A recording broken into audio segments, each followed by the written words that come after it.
Exactly. Okay, I call the Admin Finance Committee of the Whole Budget Meeting number 3 to order. We're going to start off with the police.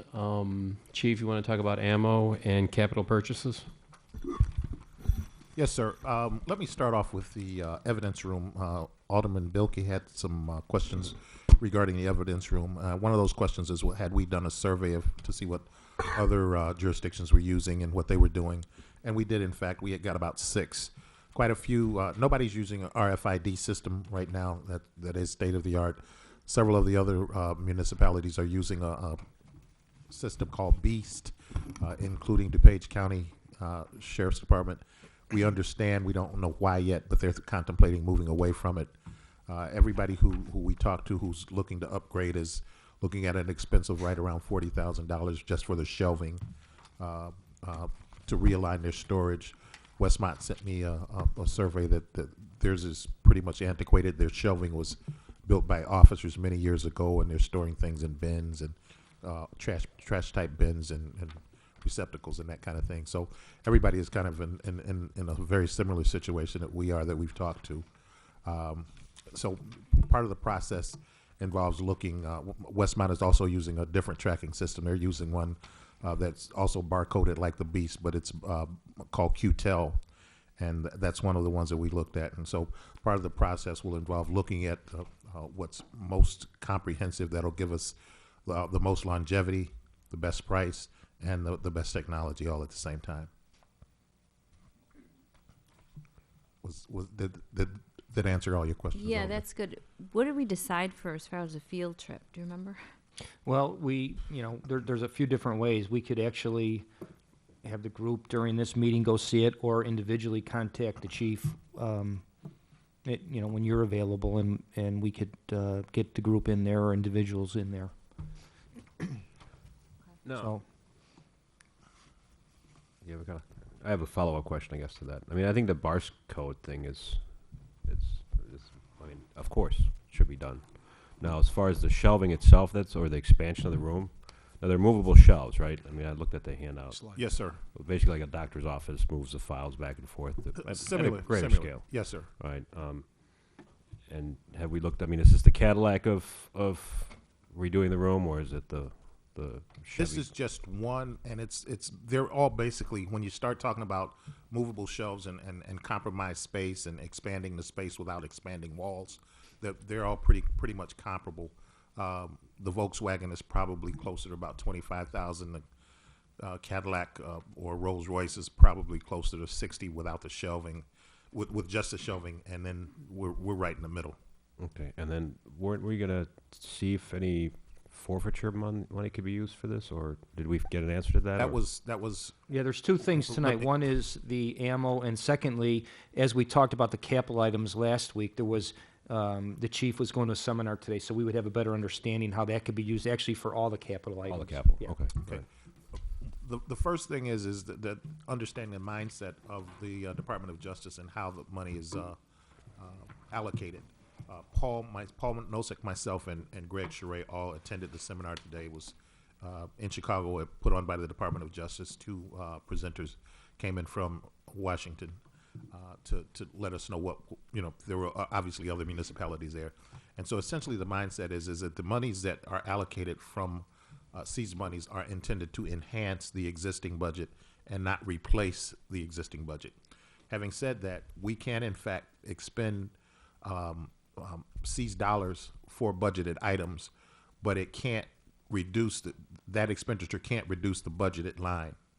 So, in other words, one of the examples they gave is if we had $500,000 to spend, you couldn't reduce the budget by $500,000. And so, one of the things that they ask that the municipalities, along with the chief law enforcement officer, do is sign an affidavit that essentially agrees to not engage in supplanting. So we can use seized monies for most anything we want to, but we can. The one thing that they emphasize is you can't budget or plan to spend monies that you don't yet have. For instance, if we had $60,000, you could say no, we're not going to budget it, and if we still wanted to do the project, then we could do it out of seized monies. But since we don't have those monies yet, we can't project that or budget for monies, seize monies that we don't have, is for two issues. Number one, the first part of their theory that it's intended to enhance the police budget for our participation and cooperation with the federal agencies. But the other thing is we never know exactly what we're going to receive based on a seizure, because so far, all of the seizures that we've applied for, we got marginally or significantly less than the percentage that we applied for. So, Chief, it's safe to say that if I think we have 20,000, Paul, in that account. If we had 200,000 in that account already earmarked and in our possession, that might affect these items that we were looking to budget. We might have budgeted differently and not have done that. So if we had, again, in your example, if we had $60,000 in that account, we probably would have rearranged this so that some combination of these would have been paid for by the seized funds. Yes, sir. Yes, sir. Does that mean then, like, we have the gas masks roughly at $15,500, but we have $20,000 in the account now? Could we use that for the gas masks? We could. But keep in mind, if we do that, it's going to there's at some point we have to continue to realize an increase to the police budget from the seized monies. Right, but you said that you already have a list of things like for next year that we could probably use to move into that. We have a list of things that we didn't budget for, or we didn't request in the budget, because we anticipate at some point what we did is we prioritized the list, and the things on the list that we didn't submit are those that can wait. The things that we submitted early on are things that we believe that we need right now: the gas masks, the shelving, the RFID system, or the better tracking system. Because seized money comes in at different times during the year, then not only does it come in at different times, it comes in different increments. We may get one $3,000 check. We may get a $40,000 check. So something that would be an expansion item or something that was a discretionary item for the city council that you have not put in this budget, but you probably will need or like to have, you could purchase that as that money comes in. As an example, yes, to answer your question, yes, sir, but as an example, I can give you 3 things or 4 things right off the top of my head. The first being replacing, issuing weapons to everybody so that we have greater control over the weapons, sidearms, a pistol. And so that's something that I think we line that item out at about 17.8. Replacing all of our carbines, our M4s, with state-of-the-art weaponry, the long rifles. That's about 28.5. We knew that that's something we want to do. Obtaining an automated plate reader is something else we wanted to do.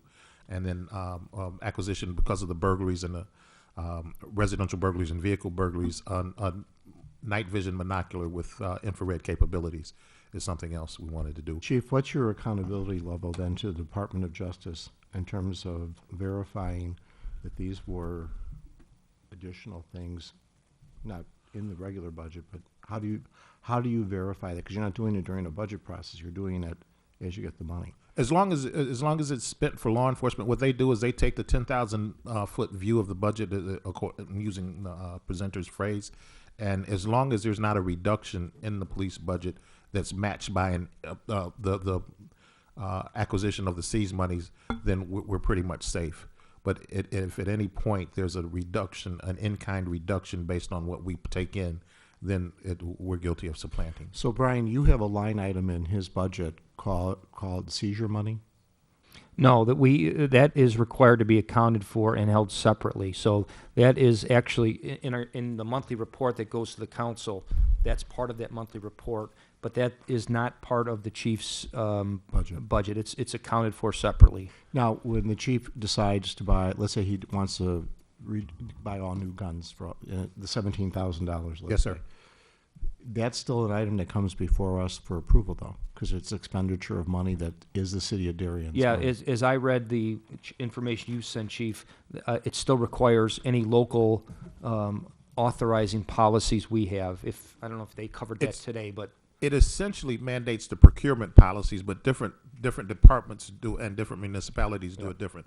In Chicago, as the chief of organized crime, I didn't have to go before anybody else to get approval for seized money expenditure. Yeah, and here our rule is anything over $5,000. So if that money came in and there was something, of a smaller nature that we wanted to get, that the training, I think, Chief, was one that we did recently. Right. One of the things we talked about at the police committee too is coming up with replacement equipment and longer lists. Next year, one of the items we're looking at is a live scan replacement. And I don't know at this point, it's something in our planning we would like to do. I don't know that we'll do that next year. And if we didn't include that in the budget and we happen to get more of our forfeiture money, that might be able to be used for that. One of the points of clarification, even if it's budgeted for, we could conceivably still take seized monies and purchase it. The issue is that you couldn't reduce, if the machine was $30,000 and and it was budgeted for $30,000 and we used seized money to purchase it in any event, you couldn't take that $30,000 out of the police budget and send it someplace else. So I'll give you an example. Right now, we have $25,000 in the account. I think our DUMEG bill is $22,000. 24.8, I think. 24.8, enough to use it for that. And I think what the chief is saying, if for that instance, if we use the money for DUMEG, in essence, then we couldn't just at the end of the year spend $25,000 less in the police budget. Right. I'm still a little unclear about the budgeting, Chief, because in my example, the live scan would be, on a replacement plan, but there's nothing guaranteeing it's in the budget, or we would replace it. That's a little bit what I'm still, from what you're describing, it's still a little bit foggy to me. If you don't budget it and we still needed it and we had the money, then we could use the seized monies for it. Correct. Other than that, it would be just we wouldn't have one. Yeah. So Let me try this approach and see if this works. I'm sorry I couldn't come with you guys today. I would have liked to have been there. But what if we don't, we have a capital equipment list of things that we have on our list this year. What if we don't budget anything for capital? Then by default, wouldn't that mean that we could use any of those seized monies in the future for anything that we want to do capital-wise? Because all the rest of our items in the budget would still be the normal type items, and then we would just say anything that comes along would be you can do that, but ultimately what it's going to reflect when the Department of Justice audits us is that we've reduced the police budget and buying power in direct proportion to the acquisition of seized monies, which would place us in a position of being guilty of supplanting. Well, but there is no budget at the moment. But last year's budget for capital equipment was $8,800. This year it's $145. So are you telling me from every year here going forward, we need to be at least at $145? No, I'm just saying that if this is documented on paper, and if this is my understanding, and Paul was there too, that if we simply don't budget for things pending that we may get seized monies, we're shooting ourselves in the foot. Okay, well, what about, take the live scan? We're not budgeting for it. Let's say the money comes in. Can we go buy the live scan with that money? Yes. That's definitely yes. The thing that's a little confusing, though, is then I'm hearing, but you can't reduce the budget. I got to clarify that, because on capital, you're not reducing your budget. I mean, I could see in DUMEG, if we cut DUMEG out, and we've had it every single year, I would say that might raise an eyebrow. But for capital equipment that's not guaranteed, that's discretionary at nature, that would probably give us more latitude to do that, I would think. And I would agree, and that's what we talked about. The discretionary portion of our budget is really what we could utilize the money for if we don't budget for those capital items, and the discretionary portion. And then when we do have the money for it, we could use it for that. Yeah, to answer further on Mike's question, when the chief and I in the department sat down on his capital request this year, we looked at things that we thought were critical and didn't want to wait until we had some pot of money in at a date that we didn't know when it would come in. The evidence room, certainly it's not required by law to do it today, and if we did it in a year, it probably wouldn't hurt. But I thought, as well as the chief, that is something critical enough that we thought it was important enough to put in and not wait or gamble that we would get enough funds in. And I think most of these items, as we could see, the gas mask replacements, the canine vehicle, are along the same lines. And I don't think the gamble is so much that we'll get the money. We're gambling that nothing bad will happen in the evidence room that compromises the evidence room. So I think that's the gamble, that if we have the capacity or the capability of retooling it. Yeah, you're measuring that risk a little bit, which what I'm saying is I agree that was critical enough to invest the money and not wait for the seized money. I agreed with Yes, that. sir. But it's not like the gas masks that are out of date and an officer by some OSHA law needs today, but it's still of something that I didn't think we should wait on either. Right. So if we have, if we're sitting here next year at this time and we have $100,000 of seized money that's actually in our bank, that will affect how we present items.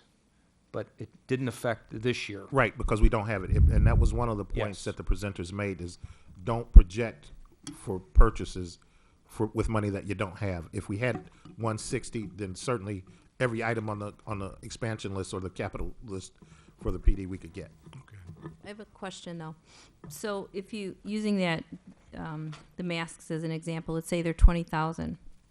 So you have it in the budget and you get the seizure money, so you buy that, but then you can't reduce the budget by that 20,000. However, that puts you at a position where you have to net to zero your budget, because what happens, like at any time when we come up with our budget, sometimes we didn't use it all. So does that say that if we didn't use 20,000 or more, we have to be worried? It only deals with the monies that we use that replaces budgeted monies. So This is not budgeted yet, Tina. Right. This is contemplated, it's discussed. So if this budget was adopted by the city council, and then we decided we're gonna take out, the gas mask and use 20,000 in seized money, what you said would apply, then we would need to somewhere spend 20 extra thousand by the end of the year in the police budget to make it a net benefit for the For police that department. line item, are you talking? Because no, it doesn't have to be that line item. No. It just has to be within the police budget. But this is not yet the adopted budget. So if the council thought, you know what, we're looking at all our revenues, we have projects to do, we can't afford the gas mask, but we do have the money aside, we can use it for that. Right, so I'm saying at the end of the day, when your budget is final and all, Yep. and you still had that 20 in there, but you ended up not needing it because something else was either less by that same amount, are you gonna get accused of anything? That sounds to me like, yeah, you couldn't do that. So you so it I- forces you I'm to- sorry, Tina, I didn't It just understand that. forces you to have to spend or net to zero, because you can't leave a surplus then. I think if you in good faith make a budget and then it just happens to come in underneath, I don't see how that would be a violation of that. That's what I'm saying, we shouldn't be penalized for It almost under-budgeting. appears as if the things that are regular maintenance, things that we consider maintenance items, that if you spent that seizure money on that, that's where you'd have to zero out by spending that additional money. Anything in the capital, I mean, I'm gonna divide it in my mind Yeah. that way. And these are all capital items. I mean, if he's got $20,000, look at the list here and see what totals 20 and spend it on that.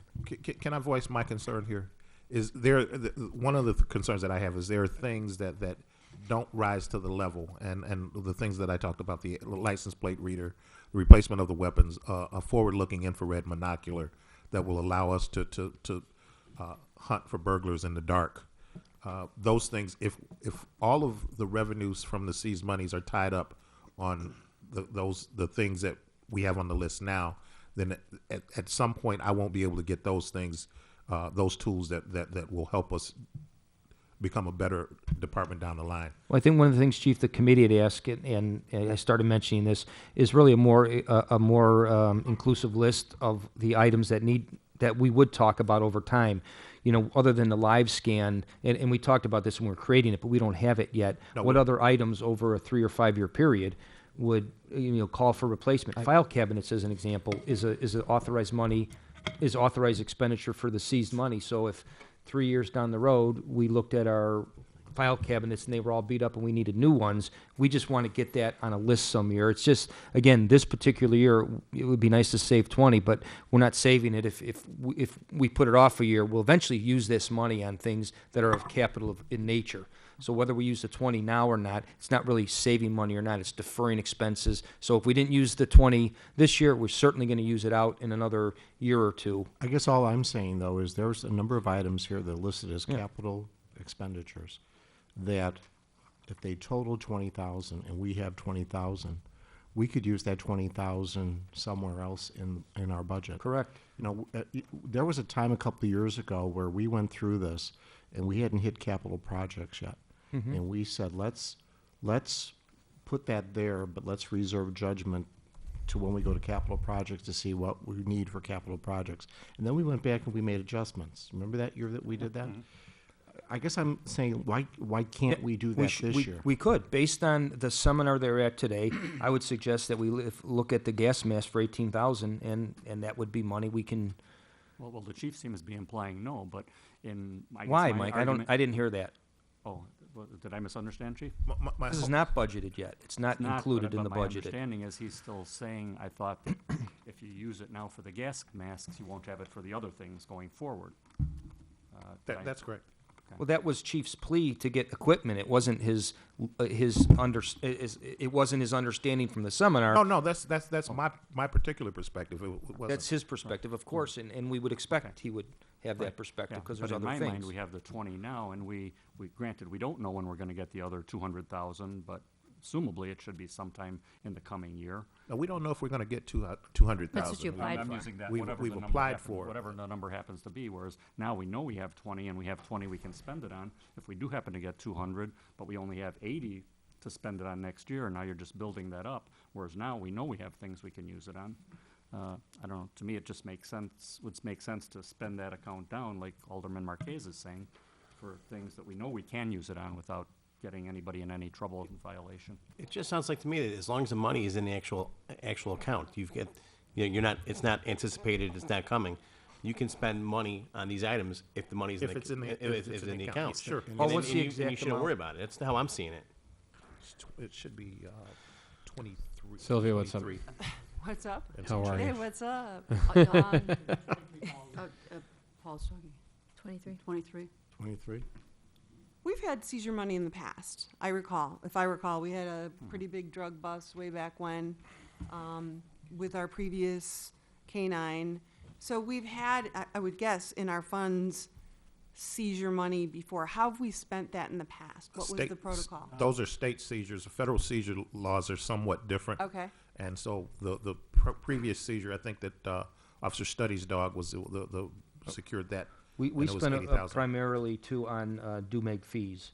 So that's why in our budget, if you So look your a few state- years back, it was 0 for DUMEG. Okay. And then when that account ran out, then we were able to, then we used just general fund money again. Okay. So the state allowed us to use it for that as opposed to the federal funding, which is different. Okay. So how many want the 23,000 spent towards capital purchases this year? I think we just spend it. Yeah. Well, I have a quick question. Is there any time frame on when you have to spend those funds?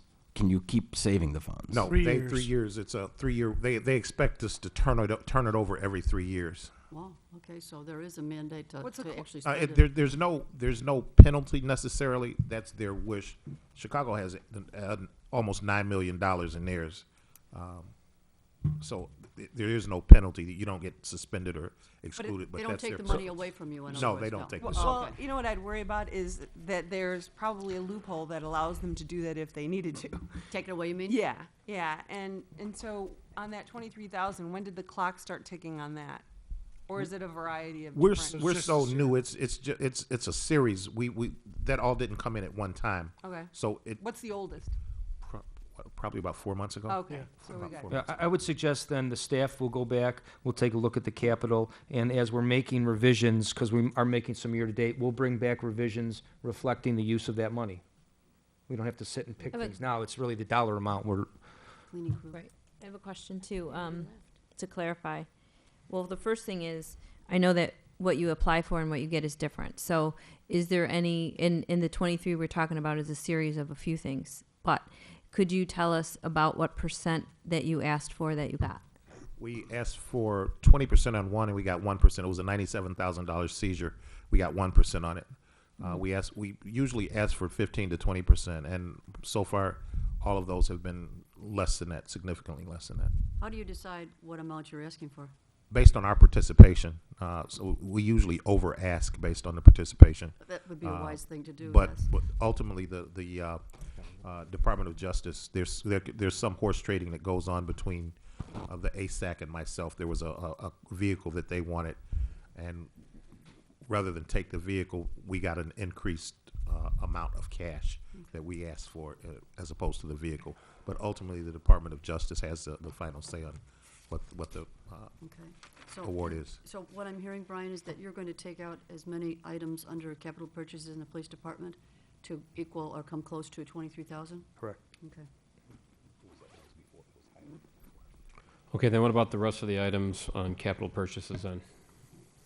Are we in on the evidence storage RIFID system? I think we're still in on that. Yeah, That's I another think- thing, because of the price. Before we proceed, we'll come back to the committee and council for authorization, because there might be a couple other systems, I think, Chief, we might look at when we actually come back to the council for formal approval. Are you going to leave the number in there?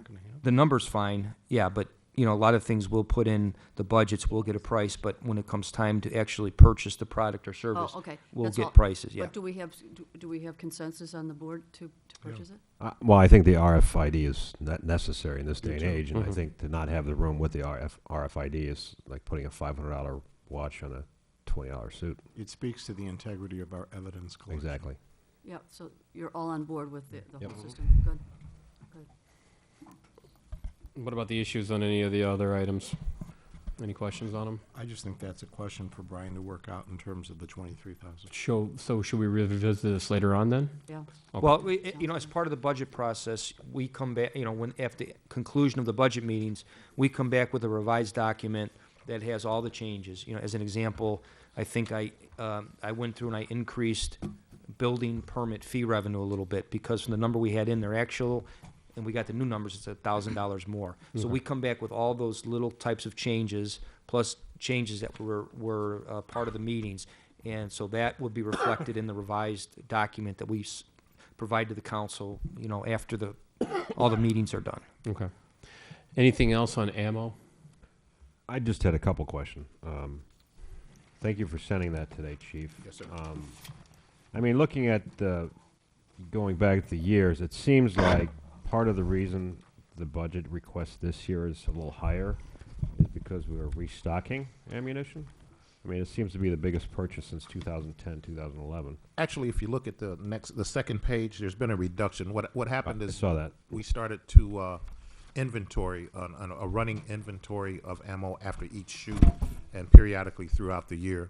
And in reviewing it, what I found is that we have a substantial body of information and ammunition in certain calibers that will not require us to make an ask for ammo in certain calibers. As an example, we have about 62,000 rounds of 40 caliber ammunition. Certainly that's enough to last us for quite some time, unless we start our own individual war. So rather, we took out about $6,000 to request no 40 caliber or very little 40 caliber. The 40 caliber that you see is a replacement for duty ammo as opposed to practice ammo. That's the ammo that officers actually carry in their weapons on the street. And then the other question I have, it looks like when we had that joint purchase with Keesler Police Supply, I mean, based on the numbers that we've spent this year, you haven't received all that yet. We received the last of it in February of this year, the 223. I know the expenditure request was $12,489 for Keesler. And then looking at the 2013-14 number, the total is $43,794.40. I think we received it this year. That it was 14 cases of 223.223 ammunition. I think that Right. was what. I guess my question is just because that's only $3,300, $3,394. Yet I know when you during the police committee when you asked for it, it was a total expenditure of almost $12,500 for Keesler Supply. We weren't sure what the price would be, so oftentimes we expand the cost of ammunition a little bit. As you can see, the unit price, for instance, the price of .308 ammunition went from about 89 cents per bullet to 97 cents a bullet. Yeah, I see that. I still, I guess, looking at this, it looks like we're missing $10,000, and I mean, you don't pay for it till you get it. Is that right? That's correct.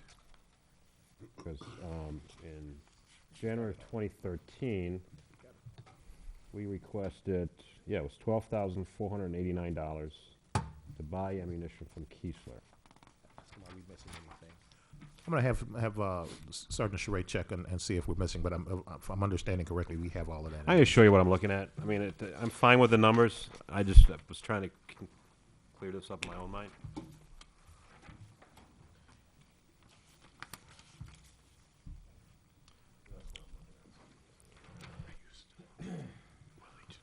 And then certainly those expenditures, if you look at those, And then you look at the numbers here, there certainly seem, I mean, there's obviously a significant difference in expenditures, which led me to believe that we hadn't received that ammunition yet. We just received the 223 February of this year. Okay. And I'm pretty sure we got the rest of it. Okay, so is it possible that we didn't actually purchase $12,000 worth of ammunition? This was the quote from Keesler, Okay, and I don't think we're spending that much. okay. I know. I agree. Chief, I'm sorry, did you, I don't know if you gave the revised number. So that is going, it was reduced to 34,146, and the revised number from the chief we have today is 25,146. That's correct. Okay, What number you're talking about? I'm sorry, that is. Total uh, range, That is an account, Police Department 40, 4217, under Okay, range. range. Okay, and the number is 34,146? That was a second reduced number. The current reduced number, the good number as of today is 25,146. And again, that's primarily due, Chief, to the inventory we have is larger than. yes, it's larger than need. we anticipated. and Okay. what we needed. So it's a combination of the reduced shoots, going from 5 shoots to 3 shoots, and overages in ammunition. We got 14 cases of 223, and we got the 62,000 rounds of 40 caliber that precludes us from needing to order any. Chief, Sylvia cleared it up. If we look at the numbers for 2013 and the numbers for 2014, and we add them together, Yes, sir. it matches what you paid Keesler. Okay. So it makes sense. Okay. It took an engineer to do that. What's And I did it without a calculator. We've linear received thinker. everything. We're not waiting on any additional. Okay, so it makes sense. So if you add the two together, then it And makes the sense. numbers match up exactly to the memo, too. Right. So we're good. Anything else for the chief for police or anything? Okay. We're going to move to capital projects.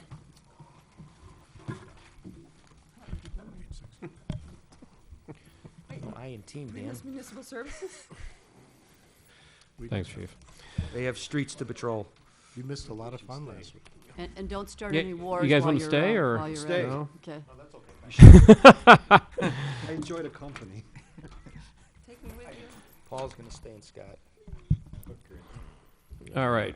Capital projects, some of the highlights from last year. Our budget for transfer from the general fund was $2,900,000. We actually did $3,747,000 because that was our audited number. Miscellaneous revenue, an extra $63,000. Property taxes were the same. Grants and reimbursements, we budgeted $37,000 in revenue, and it actually came in at $429,500.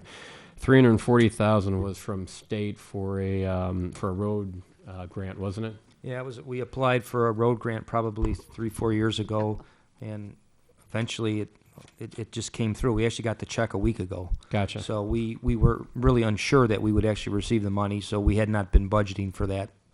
Okay. So And then also, I'm assuming Park District reimbursements out of that as well, $78,000? yeah, for Okay. the parking lot reimbursement, the high school reimbursement, and then a small grant of $4,000 from the state. Gotcha.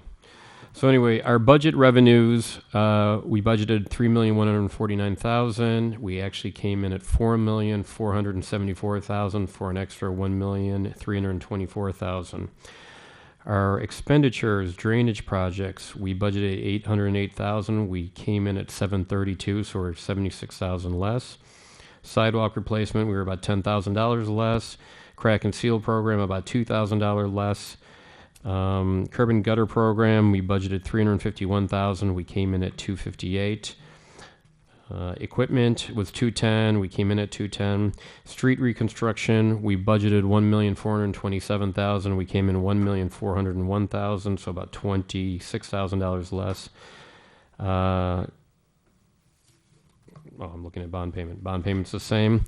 Consulting and professional services, we actually budgeted $45,500, but because of the architecture for the strip mall, engineering for Bailey Road, we actually came in at $221,100. However, even after that increase, we still ended up coming in about $32,000 less. Our subtotal in expenditures, we budgeted $3,217,000. We came in at $3,184,000.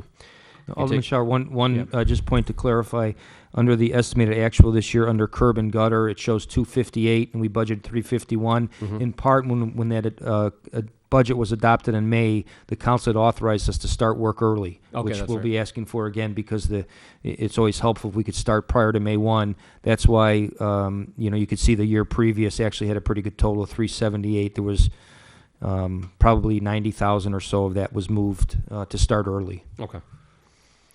Budgeted for our capital projects, we were going to be short 67,000, but in fact, we actually came in at 1,289,000. Our ending fund balance for 13 was 3,811,000. When you combine those two, we were at 5,100,000. Our request for fiscal year 15 is going to be dropping down to 2,300,000. We don't expect any major grants or anything. We're looking for ditch and drainage projects at 1,482,200. Sidewalk replacement would be slightly up to 81,000. Crack and seal up to 125, and curb and gutter up slightly to 278. Our street reconstruction, however, whereas we came in 1,400,000 this year, we're dropping down to 1,073,000. Total in this whole area would be 3,479,000, with our revenues being 2,512,000, so a shortage of 967,000, $967,000. Our beginning fund balance, as I said, is 5,100,000, so our ending fund balance would be 4,133,000. Our $500,000 that we would move back to the general fund for reserve would have our available balance to be $3,633,000. If you look out towards 16 and 17, you're looking to transfer from the general fund, dropping down again to $1.8 million in 16, and then $1.7 million in 17. One clarification, the 500,000 in reserve balance, it actually stays in the capital projects fund. So when the auditor's looking at this, for the fund balance, they would include that 500,000 in the capital projects fund. But for budgeting purposes, we separate that out and put it on what we call our reserve balance. And then finally, if you're looking out towards 16 and 17, our available balance would be 2.8 at fiscal year 16, and then down to 1.734 in fiscal year 17. So let's turn the page. Ted? Yes, please, Before- Michael. Before you move on, just two things that I have on this summary sheet, I'd like to question. I know you've already addressed the consulting professional services, the additional things that we have going on there, but the equipment and other projects, we're budgeting 210 and anticipating 210. We're at 124,000 through February 28th. I got the updated numbers through February 28th. We're still comfortable with the 210 versus the current 124. For equipment? Equipment and other projects, right.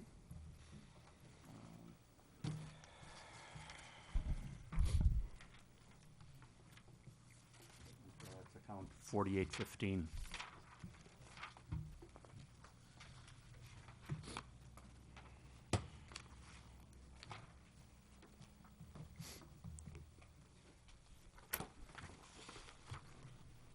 What's our Dan, current number, refresh me. 123? Currently, we had 210 in there. We had 180 for Emerald Ash Borer and Right. 30,000 for the Public Works building. What I'm looking at right now, got 180 Emerald Ash, 30,000, 40 Public Works light grants.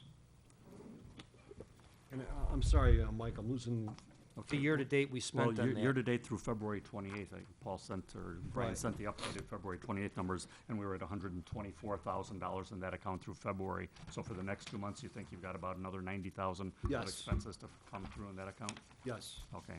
What Well, are, and let me back up on it. There's funds that were saved for the Emerald Ash Borer Cycle 1. That was the treatment. Right. Since we had the monies left over, or there's a balance, we then came back to the city council because we identified additional trees that needed to be removed. So we took a remainder of the monies out of here, as well as MFT, for the Emerald Ash Borer removals. 130 for MFT, right? But I believe that's correct, but I'm not That's, looking we've at it. already expended. This is anticipating we have another 90,000 coming through in the next 2 months. Yes. we've Yes, Homeward increased, Tree Care is better, right now, They're taking care of the trees that need to come down due to the inclement weather. Okay, that's fine, as long as you. So we keep that. increased the takedowns in the MFT budget. I think the net expense, though, Dan, was the same. Correct. Yeah, at the end of the day, we were still under overall with the programs. So it's if the it's MFT is break even, in increased, other words. if the MFT increased, wouldn't this be a little bit of a reduction then? I just have to double check the Yeah, memo. Mike, on we have what- to check that, Because there was two different tree removals, plus part of our other tree removal that's in the streets division. Right, was a kid. but the question is whether we have an additional The answer 90,000 is that we yes. anticipate coming through in here. So what I think you guys need to take a look at Yeah, and make sure I- you're on the same page. Yes. And in that same account, as we go forward into 2016, you're projecting $157,000. I know that Emerald Ash Borer is a cycle every 2 years, so I would anticipate that's supposed to be hitting in 2016. I know last year we were projecting 180,000 for it, and yet here we're only showing 157,000 total. Are we comfortable with that number, or does that just seem too low to me? We're comfortable with that number, first of all, and this year will be the telltale on whether or not we'll really need that for FY17. There's some rumors out there that the Emerald Ash Borer, due to the cold, may be gone or eliminated.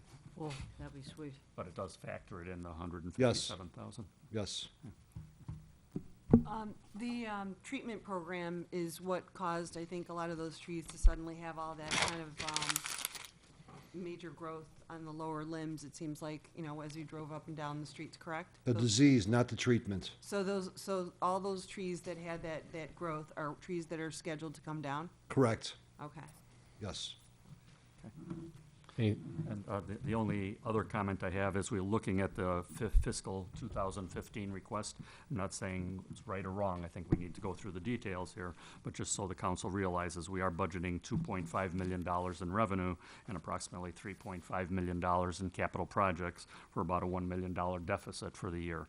I mean, we can afford to do it, obviously, because we had a better year last year. We were able to transfer more funds, but just on the apples to apples, just looking at the current year, I just want the whole council to be aware of that. Brian, you're looking at me like Well, I'm that. looking at you Okay. just as a reminder, while we look at that, Looking at me. by policy in the capital projects, every year in that first year will probably happen, because if you look at it at 3 years, obviously we're looking at the fund balance. So we're looking at it, whether it's whether it's a deficit or not, I guess is debatable, but it's spending money we certainly have. It's more than this 1 year of revenue. But again, looking at the 3-year picture, certainly the projects in here, there's revenue to support the projects. Right, yes, there is a revenue, but we are spending reserves at this point. But again, we had an overage last year. We were fortunate last year, so we were able to transfer more into the fund. So we have a better reserve balance that allows us to do that essentially. If you didn't have the reserve balances in the prior year, you couldn't spend $1 million more than we're transferring into the account this year's. All I'm saying, again, I'm not saying it's right or wrong or cut or add, and just pointing out the obvious number disparity to me. Anything else on this? Okay. Capital 25-35-4376. I want to start with Kentwood Bridge repair for $165,000. That's the one right off of Carlisle Court, correct? Do you want to go in a little depth about this one, or? Sure. Basically, what we identified earlier this year was that one of the bridges off of Carlisle there, specifically on Kentwood, and there is 3 of them.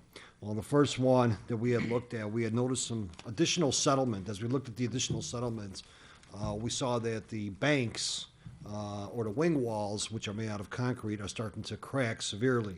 So we did bring an engineer out there, a structural engineer, to determine whether or not the road should be shut down or what preventive measures we should take at this point. After we evaluated, looked at it, we did confirm that this bridge does need to be repaired for this coming year. And subsequently, we've also taken the other 2 bridges and put them in for the following 2 years. So we'll have a bridge per year for the next 3 years. There is 3 of them there. This one is the one that needs immediate attention at this point. Where is this Kentwood? Is this, Off of Carlisle? On the other it's side. on the other side of the golf course? Right. Yeah, okay, I know where you mean now. Okay. Do we expect it to be about 165 each year then? At this point, yes. Okay. All right, let's go up to Oldfield Road ditch for $428,000. This is the one that we were gonna do last year and we put off. Is that correct, or? That is correct. Okay. Dan, you may want to specify what that entails. Sure. This is, again, part of our road maintenance, excuse me, our ditch maintenance program. And with the ditch maintenance program, the road was actually targeted for repaving this year. We've postponed the road till next year in order to do the ditch. This is probably one of our longest roadways, as well as our longest ditches. Now, also within the ditch lines, or within the right-of-ways easement, we have some unincorporated properties. The bottom line is that between Frontage Road and Lamont Road, that roadway is ours, regardless of if they're Downers Grove Township residents. We've also reached out to Downers Grove Township to see if they would assist us. We've tried numerous times. There's been no reply. Well, I should say no reply. There's no participation that they would share funds, if you want to say, with us. So the answer is no to that. DuPage County, obviously, it's our jurisdiction. Again, they would not share any type of cost sharing with us as well. What this project does include, again, is removing and replacement of culverts, a lot of ditching, primarily a lot of ditching, as well as addressing some of the front and rear yard issues of some residents. One of them, matter of fact, has had, we've met with one resident, Peter Donaldson, I believe his name is, several times, in which case he's got some severe adverse effects because of the stormwater that runs back towards his property. And lo and behold, we happen to find a culvert out there the one day. It's about 1 foot below the existing grade, or above, below the existing grass line. Basically, what Dan is referencing with regard to the non-Darien residents is 86th Street West, Brookridge. Brookridge. Right. That's about, I believe, close to 10 properties Yeah. there. And on Yeah. the south side is the Forest It's Preserve a forest property. preserve. Actually, there's a little bit of forest preserve before 86th Street, but the other side, from 86 down, it's, neither side is Darien. One of the key elements there with the forest preserve, there's a couple areas where the outfall goes into the forest preserve. Our goal is, once we get out there and do this, some will refer to it as the field layout, if there could be some additional cost reduction, that's one thing we'll look at and try to limit ourselves by not doing as much work fronting the forest preserve, because obviously it doesn't affect anything. But again, the key there is that there's two critical outfalls that have been identified that flow into the forest preserve, which eventually flows through a wetlands that's located on that property as well. Now, we couldn't get the county to, Forest Preserve District to contribute because this will be aiding their property, access to their property. While we've not tried, we don't see where the benefit would really be beneficial for them. Matter of fact, if anything, the flow would be put back to how it was originally. So right now, the flow may be slower than what was previously, but we can reach out to them as well. I mean, when they constructed their parking lot, it might, Not so much the parking lot. The existing 40, 50 years ago, more water probably flowed through the forest preserve than is today. So by putting the everything, the grade back to its original, more water is going to flow through into the forest preserve now, as it used to. Dan, how many Darien residents will be positively impacted by this? Do you have any idea? I'm gonna everyone along Oldfield, but also there's a couple residences within Terra Hill that will also have a positive impact because the water does back up.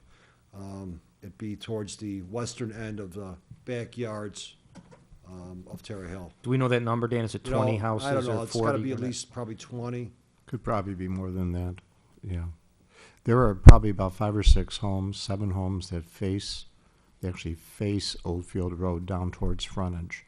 Everything else is backyards. Those are, but you're talking on the east side of the road, or that's Darien, but the Yeah. other side is unincorporated? Correct, yeah. The homes on the east side towards frontage are Darien, the other side they're not. But then you have Mr. Donaldson, who lives on Andrus. He lives on the west side, on the corner, and that corner happens to be Darien. Right. And at the same time, if you take a drive through there, what you'll notice is that the edges of the roadway, that's the channel for the water to flow down. That road was completed in 2005, 2006. So that road has only lasted 80 years. Whoever's been down Oldfield Road knows the condition of it, as well as the many patches that we have put in place there. There's at least 30 patches. It's best way to describe it. If you ever drive down Gale Street or Gale Avenue, it's the same thing. Water sits in there. They cut them on out. So Is that a result of the water? Yes, No. So that basically shortens the life of the road. correct. Did we, Oldfield Road has been an issue for a number of years. Did we decide at one time not to curb and gutter that road? Correct. From We what I did. understand, Okay. yes. Yeah, we made that decision. to Curb keep and it- gutter was obviously a much more expensive project, and before Dan was here, we actually surveyed residents in that area, and, we got some mixed results. Some didn't want the curb and gutter, they wanted the rural Rural, look. yeah. And again, at that time, the question was $3 million versus an overlay of a couple hundred I thousand or remember- whatever I the number remember that, was. yeah. Jorg? Yeah, I just had a question. On Old Field, and I guess this applies to 68th Street as well as Capitol Drive, or is it Capitol Lane? I don't know which one it is. Capitol Drive? We use them both interchangeably almost. it Capitol seems Drive. like. Okay. Should be 'cause- Capitol Lane, excuse me. all right. Last year was Lane, this year's Drive. I hope. I got Lane in mind, so I don't know if it was. Just, last year we didn't budget for it, but you had proposed numbers for those projects. And it seems like all three of those projects have increased in cost by 10% from what was proposed last year. That's correct. Any particular reason for? Some of it was the labor on certain portions, on the outsourcing of it. Some was material. Material was somewhat de minimis. Nonetheless, the overall was approximately 10%. Okay. But the scope didn't change, Dan, you're just saying. The scope maintains, yes. I'd like to mention, when the municipal services looked at the bids that came in from Scorpio Construction for this, we actually saw the total picture. And while the figures aren't there, and I think it's only fair to mention it, because we've talked about Gale Avenue so much, Sunrise Avenue would be 197, and Gale Avenue would be 230,000. So that would be an addition of 427,000 to ditch projects. But I wanted to mention that because when Jorg and I and Tina looked at this under municipal services, when we saw the total bid, those figures were there, and we asked Dan the question, why weren't those, on this cover sheet? So we figured we'd mention that, so maybe the council wants to consider those projects in addition to the other ones. And I only mention it for that reason. I'd like to talk a little bit about that. Dan, if you can fill us in, at least since I've been on the council, these two projects, Gale and Sunrise, keep recurring but then not get approved. So can you tell me how far back, the complaints that we've been getting on them and how far we've been trying to get this approved? If I was to look back at Sunrise as well as Gale, I would say it's probably close to 7 years of concerns that have come in from residents. Basically anywhere from the rear yards holding water to the front yards holding water, an extreme amount of water. Of course, this is all due to the existing ditches and the condition of them. Looking at it, and as Alderman Marquez put it, if we were to consider, let's say, Gale Avenue, this would increase the overall spending to $1,338,500 versus what we had proposed, which would be $1,108,500. Now, at the same time, what's driving all these ditch programs, obviously, first of all, is the funding. We've been trying to maintain a neutral or flat line funding for this for the last several years. So we're running right around that $800,000 to $900,000, approximately $800,000 range. Now, with that said, we've also reduced the road program this year. So when you were to take total dollars for the ditch program as well as the road program, it would equal to what was for the last 2 to 3 years. So that's just a little sidebar, but nonetheless, Sunrise and Gale. Again, Gale is not scheduled to be paved. I believe it's 2017, and Sunrise, I'm not sure if that's even a little further out. I have the Gale is 2016 and Sunrise is 2019 for the Right, I'm roads. sorry. Yeah, Gale was pushed up already from was 2017, so it would be considered for next year. Again, if we had the opportunity, I would probably say that we should look at Gale this year since we're doing Iris, and we've done quite a bit of work in the Marion Hills as well. So we haven't been back towards the Gale to that section of town, for example. And I remember seeing pictures. I know I sent the Capitol pictures with this last April, and that was extensive damage, like a lake in their Right, in their Tina? streets. And that reminds me of the Gale pictures as well. I mean, they really fill up. I would like to see these put in now, but I would also like to see them more of an earmarked status because a lot can happen. You know, like for example, if we're going to go with the development of the downtown center, that may take precedence, you know, as we go down the road. So I like having this in and not ignored completely. And then also, if we end up having a sale on that property, there would be income, you know, that would be, I'd like to consider for these. So I guess what I'm saying is I would like to put them in the budget on an earmarked status type of thing, or also as the reserve, because this adds up, these two projects add to 427,000, which could be the reserve. Say, and while I understand what you're saying, the vendor will want to start May 1st. So if we don't have a commitment May 1st, and all of a sudden we do decide to bring them back in 3-4 months later, you know, we'll have some additional mobilization charges. Again, the pricing that was provided was, okay, here's the base, here's all the alternates, but it's provided while I'm in town. I see. One So- thing to remember as we're looking out, you know, at the balances at the end of the year, even out through year 3 after projects, you know, if this plan worked out, it's $1.7 million. So certainly if the council was looking to do ditch projects, there's balances there to do those things. I think every year Dan, presents the ditches, and I've stuck, and when I present those to the council, meet with the mayor, I've stuck to the process of, you know, doing those prior to the road. And I know a year or so ago, the committee, Dan and the committee came up with a separate rating system that rated ditches independently. So I think we kind of have those two things that cross over. Certainly, we want to do the projects for the residents, but if you're wondering why it's not in the budget, which was kind of what you asked, it's because I've kept those, you know, based on the roads. But certainly, if the council's interested in doing projects, there's money in the fund. Even though we tried to separate and not let roads drive ditches, even Dan acknowledged that as much as we developed a ditch catalog with a ditch rating system, roads still drive ditches. They do. We talked about it at the last Municipal Services Committee, because if anybody saw Gale Avenue is terrible. I mean, I've been through other sections of the city that are bad, and I think we've addressed some of the worst areas that they exist down in Tina's ward. I was with Alderman Schauer on Gale Avenue a number of years ago, and I couldn't believe what those people lived with following a rain. If I just may add a note also, just a little bit of history. The city of Darien has about approximately 27 miles of ditches. Completed to date is a little bit over 11 miles. So that's basically 42%. You know, based on that statistics, we're averaging approximately 1.25 per year. Obviously, some years have been, we've done more ditches in some years than others. But I just wanted to share that statistics. And I believe if we have everything targeted on here, we should be completed now.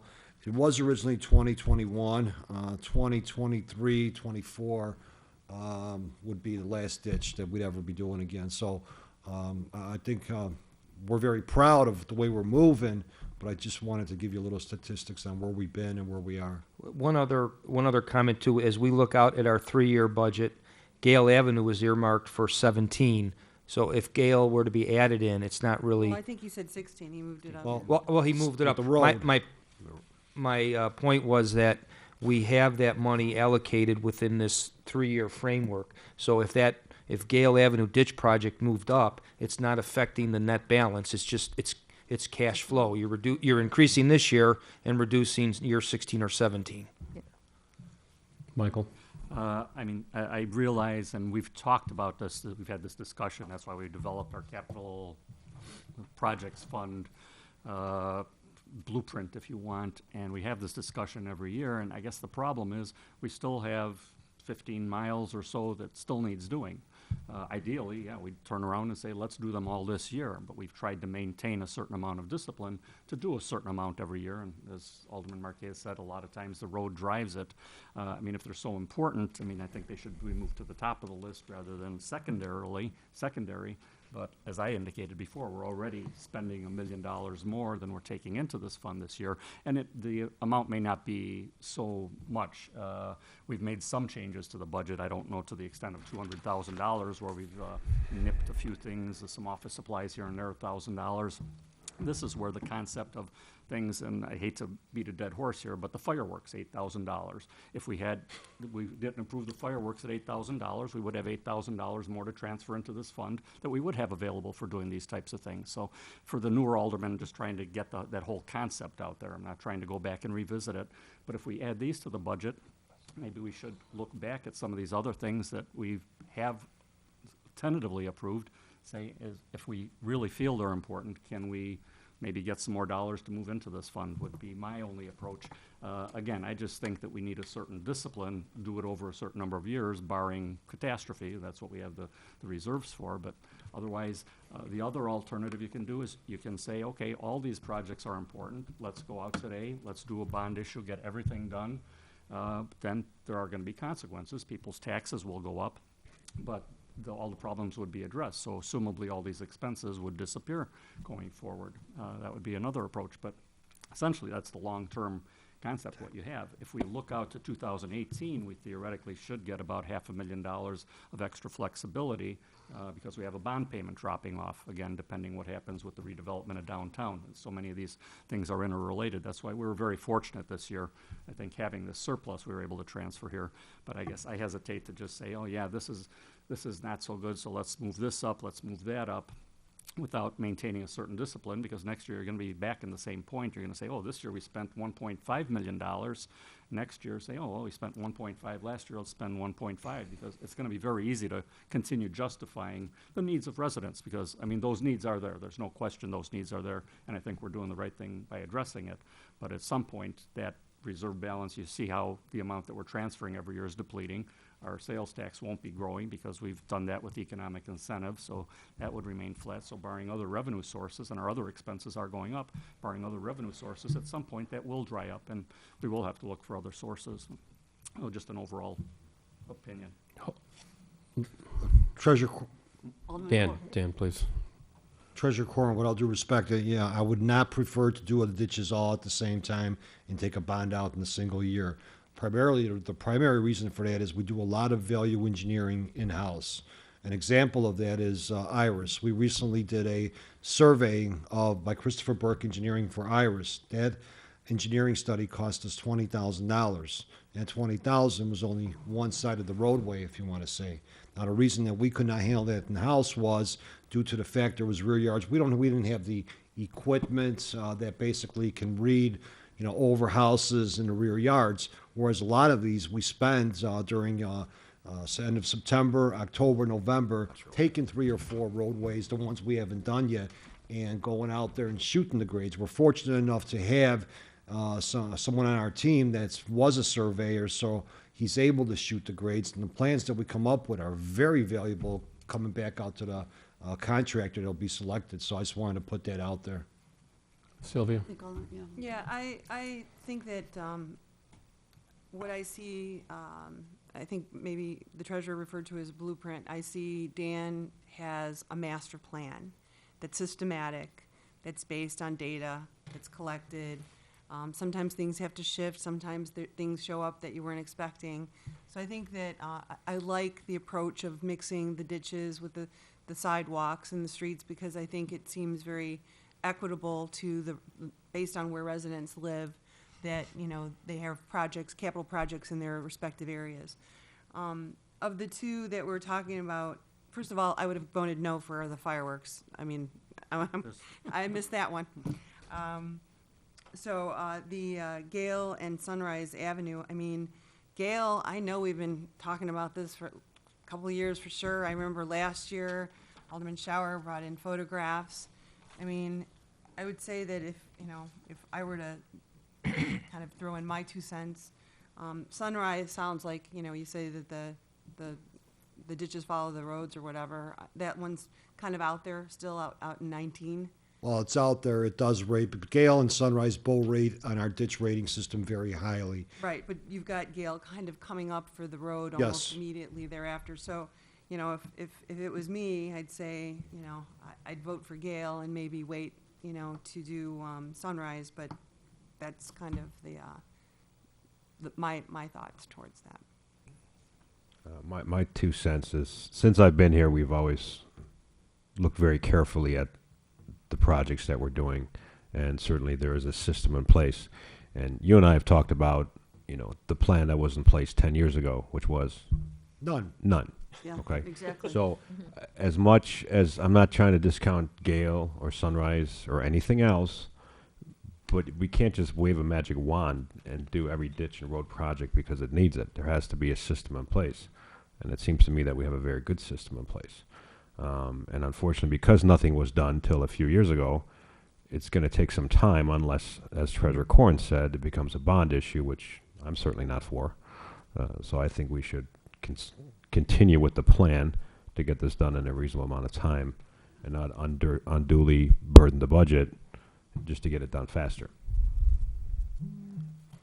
Dan, I have a question for you as far as resources go. If the Heritage Center were to become a development project, how would that affect the resources you have in your department if we were even to add more projects to the list? Well, basically for a ditch program, we do commit 2 people to it full-time. If there was any undertaken by our staff for the Heritage Plaza, it will basically be for the storm sewer section of it. The storm sewer section, you know, could be done within a week, based on how much storm sewer work there would be there. So as far as I'm concerned, it's de minimis. Also, if there was the opportunity, and we were doing it, you know, we'd probably do some work on overtime. Again, that's very de minimis. If I was to picture anything at all, on that site, it'd be no more than 40 hours worth of work, period, from our perspective. Joe? 2 things. First of all, one of the newer aldermen doesn't want to pay $8,000 for fireworks either. So I don't know about the other new one, but this one doesn't want to do it either, okay? And secondly, Dan, told that we've taken this year on roads, and I'm seeing a lot of roads like, you know, along Exeter where you're getting the pockets in it. How does the weather this year beat the roads up, deviated from your plan or at all? Too early to tell yet. And the reason it's too early to tell, we're waiting to see. There's a theory out there that whatever has come up due to the expansion will come back down and somewhat settle in place. What we did do is look at the roads and say, okay, what can we do just to help mitigate this if there's a problem?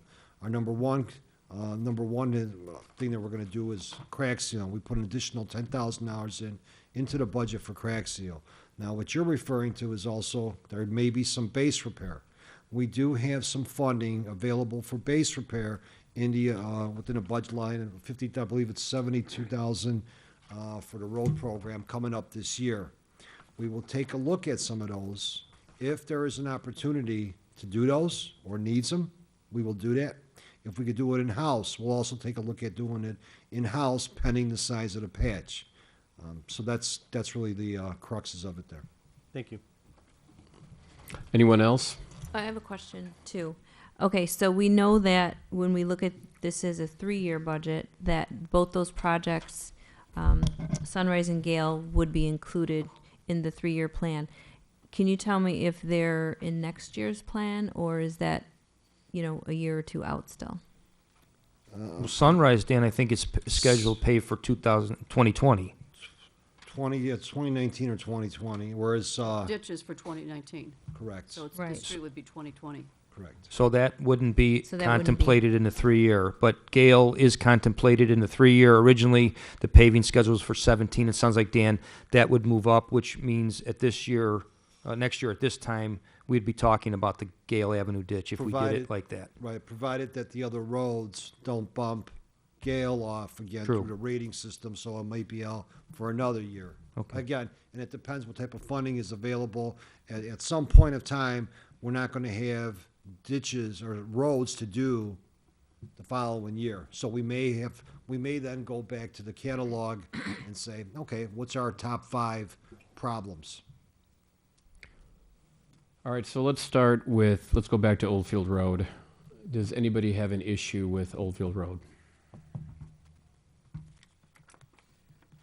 Wish the price was cheaper, but, Absolutely.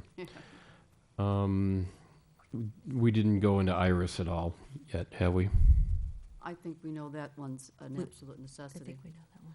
Anybody have a problem with Iris? That's the one we've been talking about all year. Yeah, the engineering one. yeah. So now we go to Gale and Sunrise.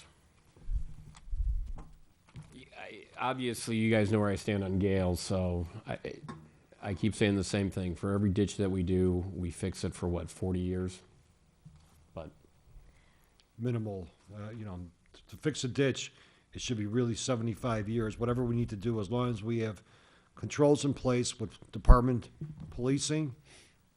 There's no reason that we shouldn't be able to come in every 20 years and do a little maintenance here and there, which is, again, would be de minimis to any of these projects. Hey, Dan, what would be the increase, if you could say, per year, as materials go up or whatever goes up, labor, dirt, whatever the components are? What would you say that averages per year? I hate to throw 10% out there. It averages anywhere from 2.5% up to 8%. And the reason I say it is because when we bundle all these together within our bid package, we get some good pricing. Well, we get that good pricing. I look at the pricing from last year, and that pricing has changed because the scope has changed a little bit, if that makes sense. And Dan, we probably found a couple of years when the economy was not so good. We were getting better bids. Some might have been Oh, yeah. flat. As the economy picks up and these projects pick up, and there's more supply of projects, I think we see a higher increase. So that's a little bit of a floating number also. And from what I'm understanding from vendors this year, a couple vendors have already called me, hey, can we start? We got so much work out there to bid right now. So what does that mean? That can mean a 5-7% increase across the board next year. Again, I guess I'd respectfully disagree there, Dan, because as Brian said, depending if the economy turns down again, could get better pricing actually. So I don't know that, I know I can't put that percentage on it. Yeah, you would hope that the economy continues improving and that prices do continue going up because it means the economy is doing well. Correct. I think that's what we're all rooting for, but I don't. And you're right, that's what I'm understanding from vendors that have called me asking to start early if they get, whatever is approved. Dan, I have a question on the bidding process, for the capital projects. How long are the requests for proposals out there when you issue it? Minimal of 2 weeks, if not close to 4. Does that give contractors adequate time to price projects of this magnitude, ditch projects and so forth? Yes. I mean, it seems like there might be some civil engineering, or do you give them very specific We gi- designs that they just basically, it's time and material? It's basically, number one is description of the project. How many feet of pipe are going to be removed? How many structures are going to be removed? How many pipes are going to be replaced or placed?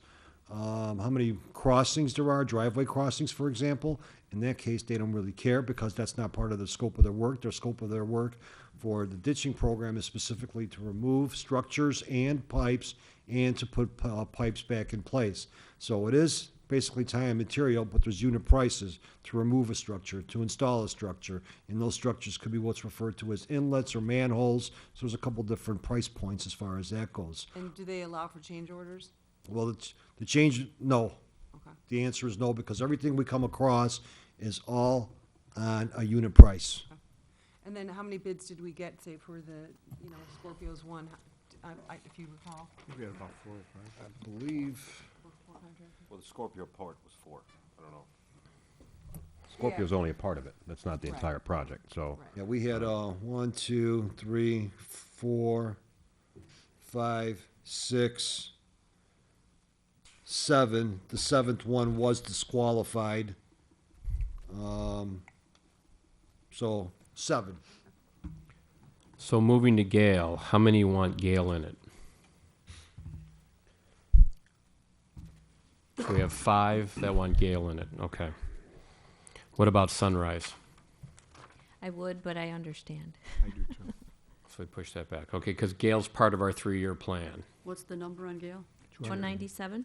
190? Oh, no, No, I'm sorry, 230. wrong one. 230. 230. 230. And you said 230. Gale's in now? Yes. 230? Originally, in our 3-year projections, we had it at 218.5, so it's close. Capitol Drive, 184, 68th Street, 241.5. No problem. Any issues with them? Honestly, I'm deferring to Dan. Because it's part of our, Again, yeah, I mean, I could just go on and on. 68th Street, And Dan, those paving schedules are 15, so they're, again, those fall in line with your plan. and here's another example, Capitol Drive, when it was done, the road was repaved, I want to say, maybe a year off, in 2006. The flow of water actually sheet flows from the west side to the east side and surpasses the ditch in entirety. Which street is this? Capitol. Oh, okay. So there's another example that's, here, ice builds up on the road throughout the winter, depending on when it melts, if it ever melts again. But it's amazing just to see how the flow of water works, how it's not supposed to. Dan? Well, Dan, that what happened there is what was done with Route 83. They shifted all that water back on us when it really flows all the way over into Willowbrook, into that pond right off of Plainfield Road. So, and if you look at Capitol Drive, it's completely flat, Correct. and there's nowhere for the water to go. So, when There's- are they working on Route 83 again? And have we ever considered approaching them about allowing some sort of drainage to go through eastbound? I know I have not seen it on any of their engineering at this point. Originally it was scheduled for 2015, the engineering portion of it. So if it's not on the engineering portion at this point, I'm going to say it's a minimal of 5 to 7 years out for any type of construction. It's a state road, right? Correct, yeah. At the same time, just the way that the flow, the character of the flow there is, from 75th Street, the flow does come back to the west, or goes to the west, as well as back to the north, in which case it intersects with Janet and 74th Street, and then it takes a route back towards the west. Also, we do get the water from Willowbrook, although those flows have been improved since their development was put in place, just due to the release rates. So that has definitely helped. But there's still, once Capitol and Sunrise get down, I think we'll see a real big relief. Okay. I know we have already on some of the other streets that we've completed there, Brookbank, for example, Eleanor. Hey, Dan, isn't this the street where we went to that one resident's house where the water was pooling in front? It wasn't hitting the ditches, so it was going through the side yard. And it pretty much, this resident she could only have limited things in her backyard because everything would wash away, including her fence. I believe this was Capitol. That was Capitol. There was a if I'm fence honest. problem, a tree problem, and any Correct. personal property. And what Alderman Belke is referring to is, basically what happens is the flow on the block comes to a V. As it comes to a V, it has nowhere to go except through this resident's side yard. It's basically deteriorated the landscaping, a couple of trees there that are dead at this point, probably dead by now. And the water takes off through the backyard, in which case the backyard and or the side yard, there's no established drainage easement there at all. And to go into the backyards for us to even do any type of drainage program that we have in the budget, it'd be impossible. So that's a great example. okay. The other ditches, East Branch, Sawmill Creek, Jetting and Video and Evaluation Engineering. And then we go GG Lane, 72nd, Timber and Richmond, Holly Park, Park District. It's all storm sewers. Can I ask a question? Not to be like a pain, but engineering study on here is $50,000. How often do we bid our professional services? As far as I've been on the council 9 years, Christopher Burke's been there 9 years. We've been going out for bids, as a matter of fact, for Heritage Plaza. Went out for Heritage Plaza for the engineering site services. What else have we done? I'm drawing a blank here right now. And there was a couple other ones that we put out there for engineering services. Yeah, V3 reminded me the other night that they didn't get the bid for the Heritage Plaza. And I don't think they submitted. I spoke to Jason from V3 several times.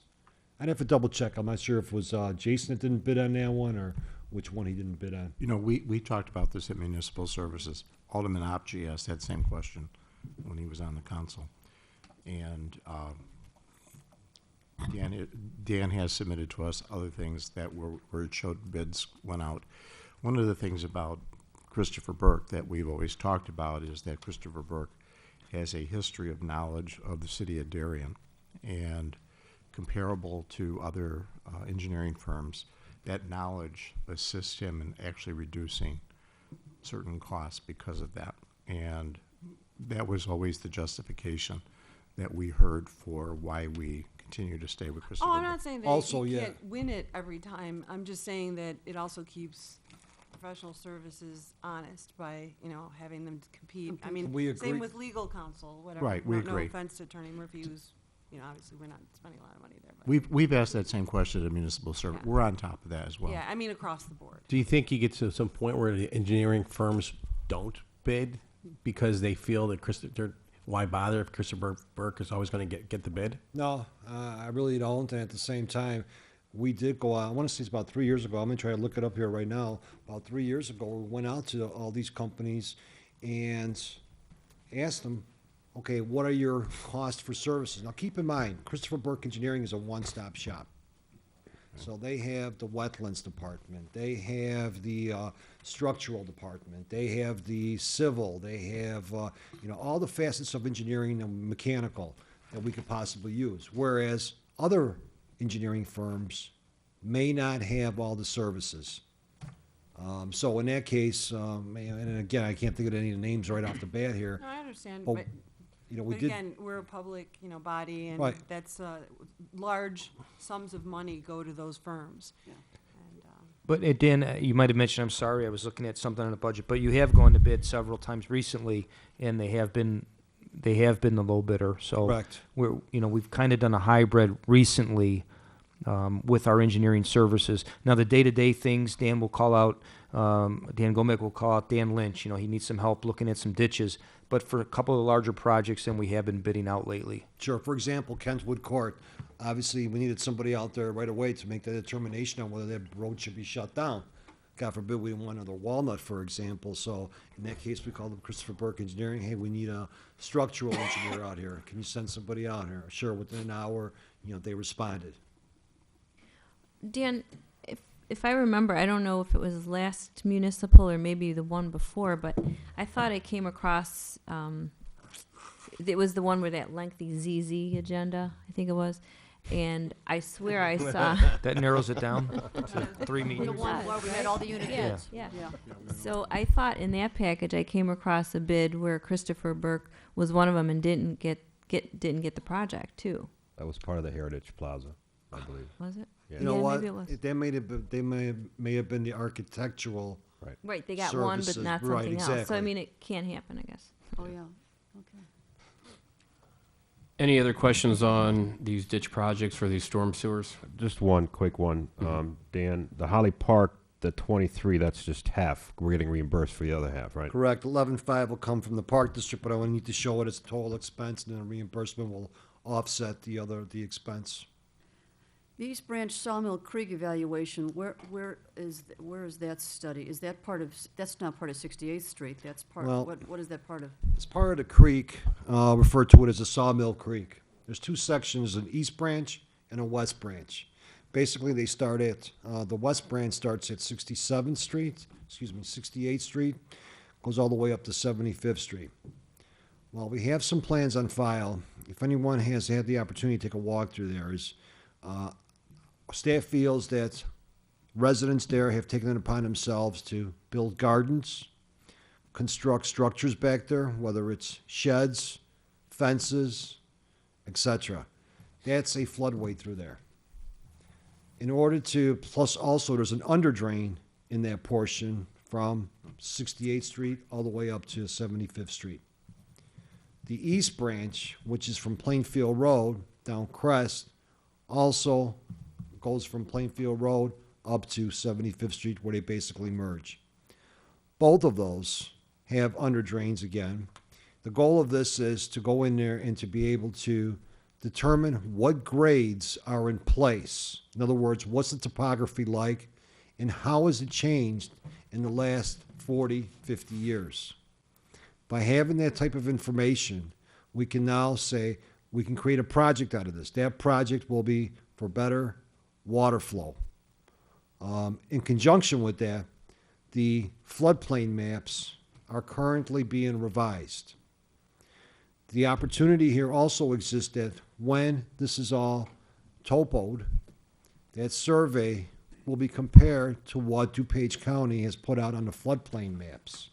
It'll give us a great opportunity to evaluate that floodplain map and to present a case back to the county as far as people that are within a floodplain may have the opportunity to be removed from the floodplain, in which case would lower the residents' insurance or not require them to have flood insurance.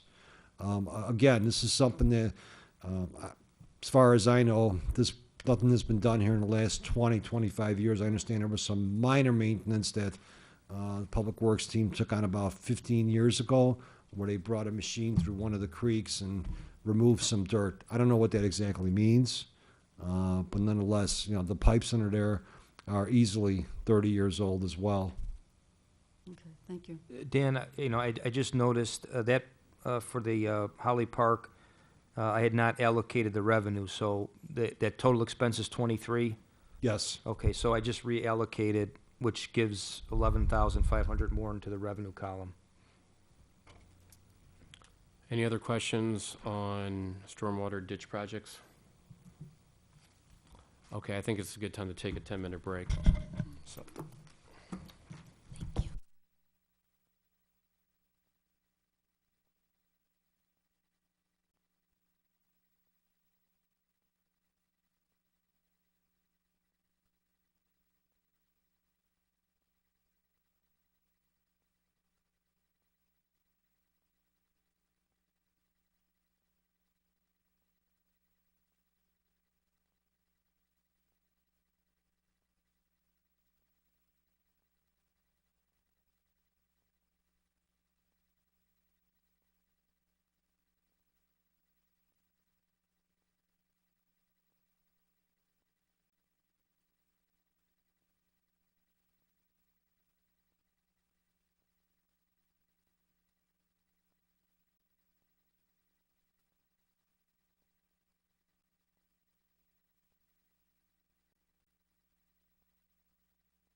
Okay.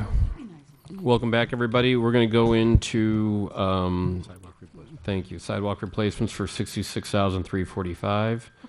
Anybody, York? Dan, what's our year-to-date on, I mean, did we spend all that?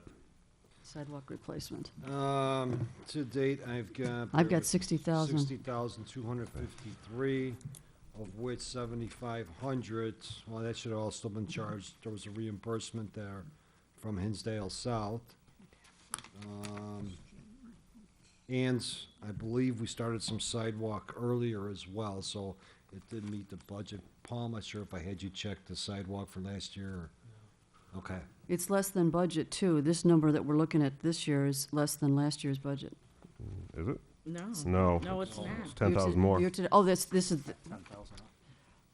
Now, this year you have the 15 in discretionary, which is Bailey Road, right? Correct. Now, last year we had 15,000 Looking at- discretionary For Hinsdale South, for Hinsdale South. of that which we're still- 7,500 was reimbursable.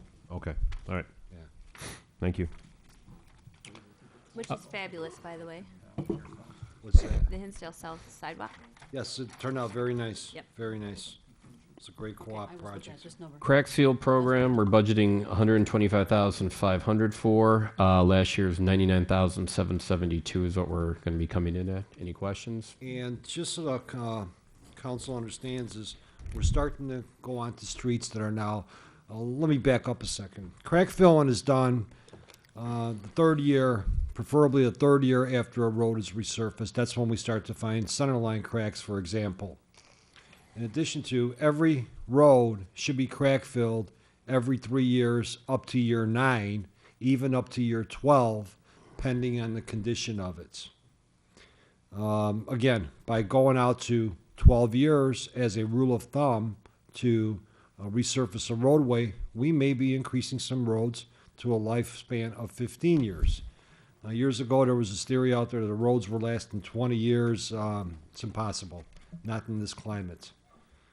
Also, what we did in here, as I said earlier, the budget was actually 115,000. We have increased it by 10,000 due to some of the cracking, the additional cracking that we're seeing this year that's never been seen before. Sylvia? I have a question. Of course I do. I noticed as part of our, and I did address this with Dan, but the public might be interested. The plowing looks like it's taken up some of these crack seals. So you see some big, large strips of tar that are in the snow piles. I was told that that's normal, and people shouldn't think that the new crack seals that were just applied were just yanked out by the snow plows. It's normal to an extent. And usually when that happens is when the blades on a snowplow are changed over, they're brand new blades and they haven't been broken in. So what happens is that you're closer to the pavement and you have the opportunity to remove what's referred to the Band-Aid effect. When they put a crack seal in, it basically is routed out 3/4 of an inch by 3/4 of an inch, almost like an alley, if you want to say. And the spillover creates what's referred to as a Band-Aid. Normally, typically what they're removing is that top surface, and there is still the residue in that crack left over. So, but yes, that does happen. It's not supposed to happen. Unfortunately, that's one of the challenges with replacing blades, and we have to replace the blades every so often as well. York?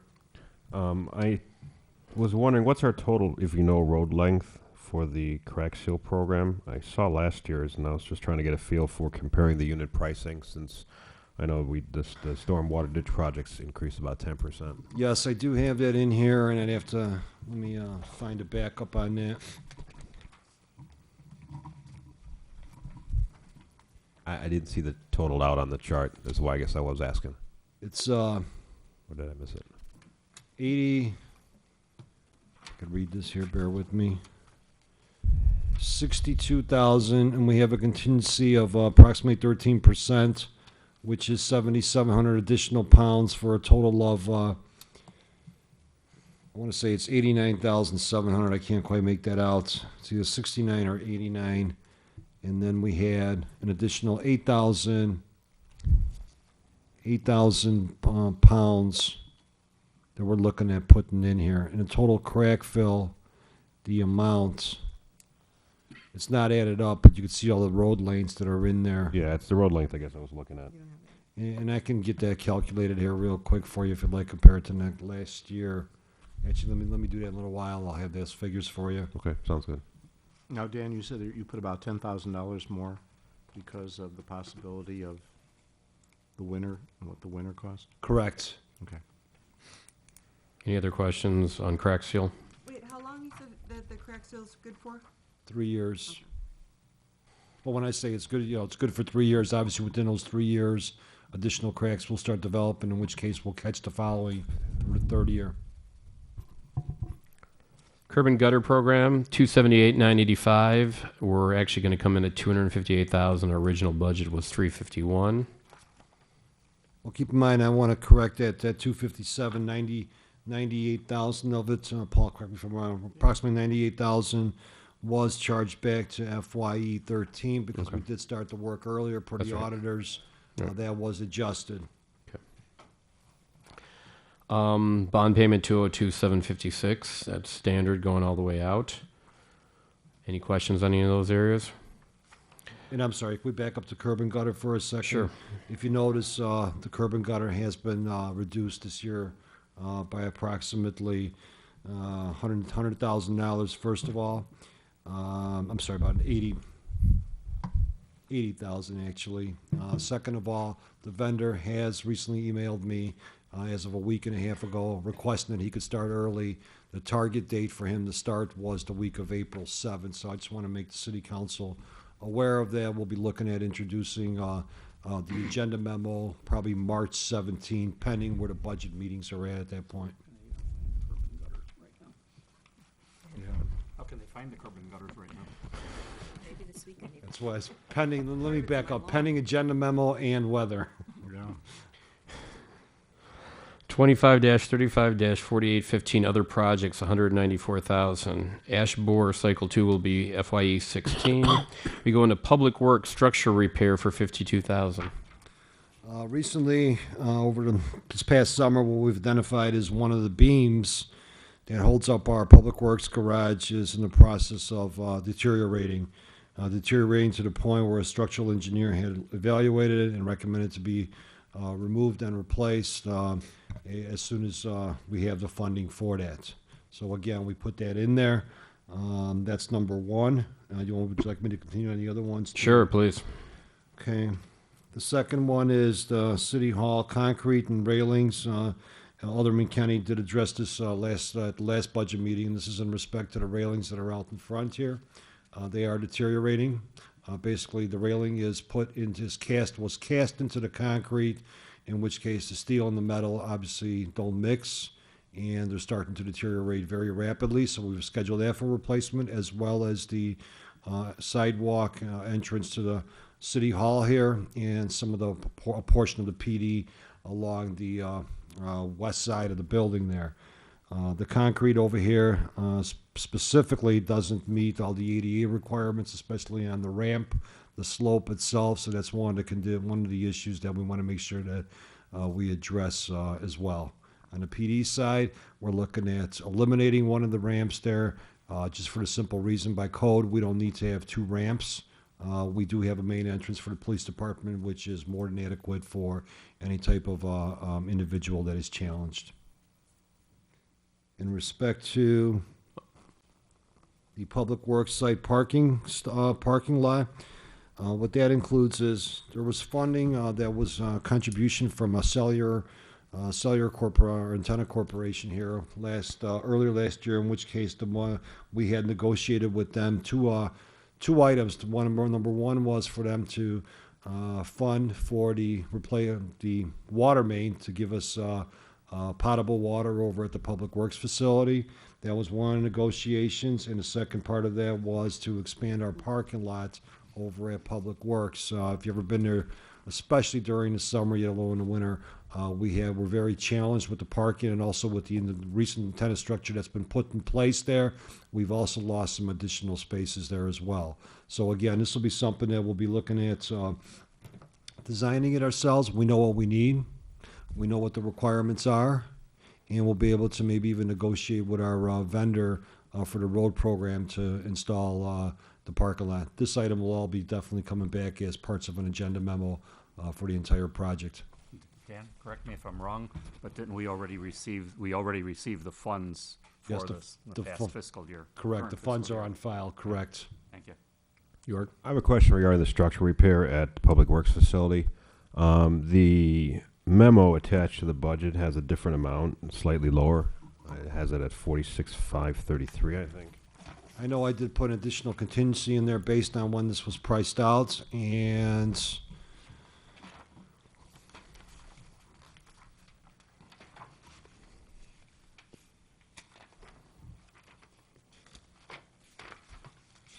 Integrated building systems. yeah, it should be in respect to the a contingency I put in there. Okay. 52,000? Proposed total project cost. I'm is sorry, yeah, 46,500. it's 52,000, and then 46,500. right, you're right. Yes, 29,253 plus 17, and there is a contingency in there with the garage door in case we have some issues with that portion of it. Okay, and I guess the second question related to that, because I've been over there a few times. I mean, is there a long-term plan here for, I've requested architectural services to be put back in there, and Mr. Vanna had removed it. Yeah, we have discussed this for a number of years, and what I told Dan is something that's significant, you know, if there was a commitment from the city to raise funds for that, you know, we can put it in our capital projects plan. What we have done in our capital projects plan, similar to the roads, we'll have a road program, and for something like that to get into the capital projects fund, needs a multi-year plan or needs, you know, funding and all of that. And we don't have that yet. Dan and I have debated that, and he sees the need for new building, and I don't see the need yet for oh, new okay, so building. it's a new building issue, or it's a? Well, I think that's in part It's what. remodel expansion is what it boils down to, correct? It's gone from new buildings to maybe remodeling. It's been everything in between. I think when I came here, there was a plan on the books for a new building that maybe we would serve the park district, maybe the school, the city. That went by the wayside, and that was a $6 million building. Since then, Dan and I have talked about, again, it's gone from new building to additions to remodeling, and there's no plans for that. I mean, I guess I just thought of it because I have been over there a few times, and every year we spend quite a lot of money on new vehicles. And I don't even know if all the vehicles fit in the garage over there. No, they do not. And if I may interject, I know that this year we went out and looked at a different approach for a concept plan for the public work architectural services, and I want to say it was $25,000.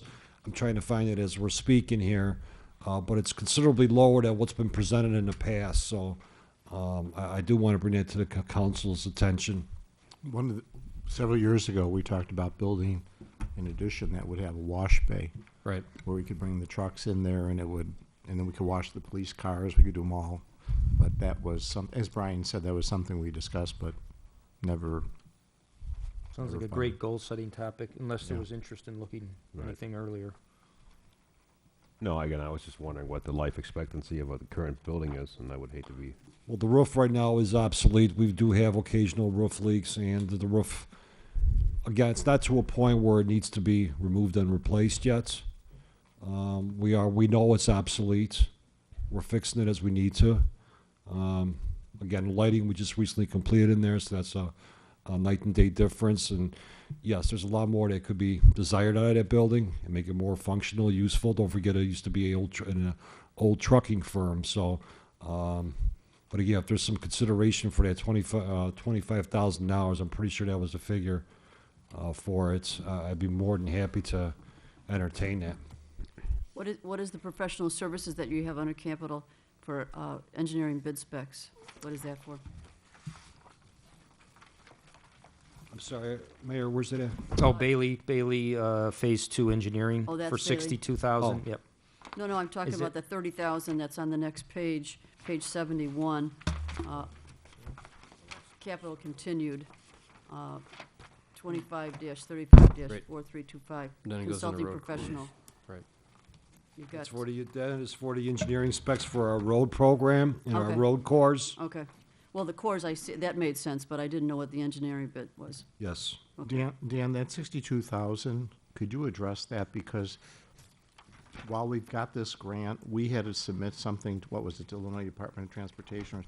It's gonna take 8 to 9 months possibly to get approval. I'm sorry, you're back on the Bailey Road, I'm correct? back on the Bailey Road. Right. While we put the 62,000 in there, there's a possibility we may not see any action on that for 8, 9 months. Well, believe it or not, we had a meeting with the Illinois Department of Transportation yesterday. It was referred to as, what's referred to as the official kickoff meeting for a federal project. Based on a federal project, the players that were involved yesterday were IDOT representatives, Christopher Burke Engineering, DuPage mayors and managers, and myself.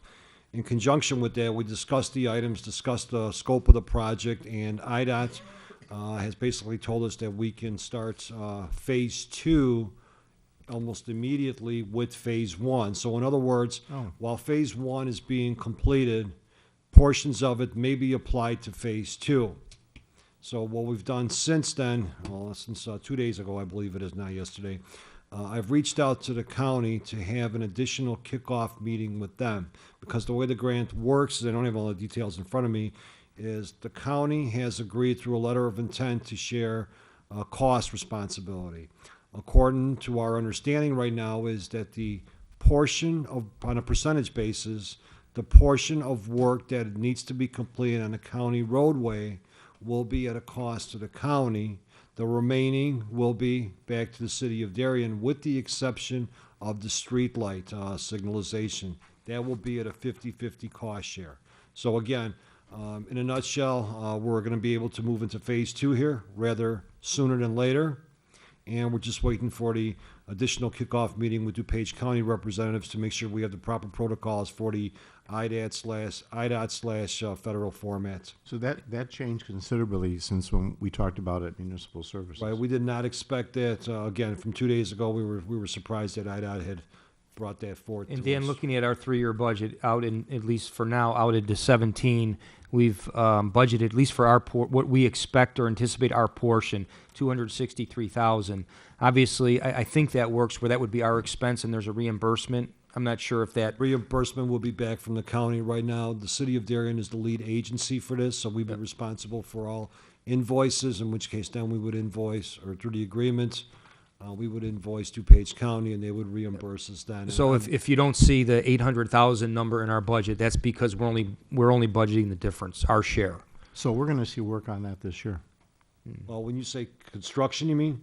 Construction at best, and I say best case scenario, could be October, which we would not recommend to start. So it's going to be, so far, it's, IDOT has given us a tentative schedule for it to be on their letting in November, with a January letting, in which case it'll give us the opportunity to be in construction by March of 2015. Now, I thought we had to spend that money through the grant by November. We've got an extension. The grant is, I want to say it's 2 or 3 years, but I know I did check with Mike Albin with DuPage mayors and managers, so we're perfectly fine in that respect. Okay.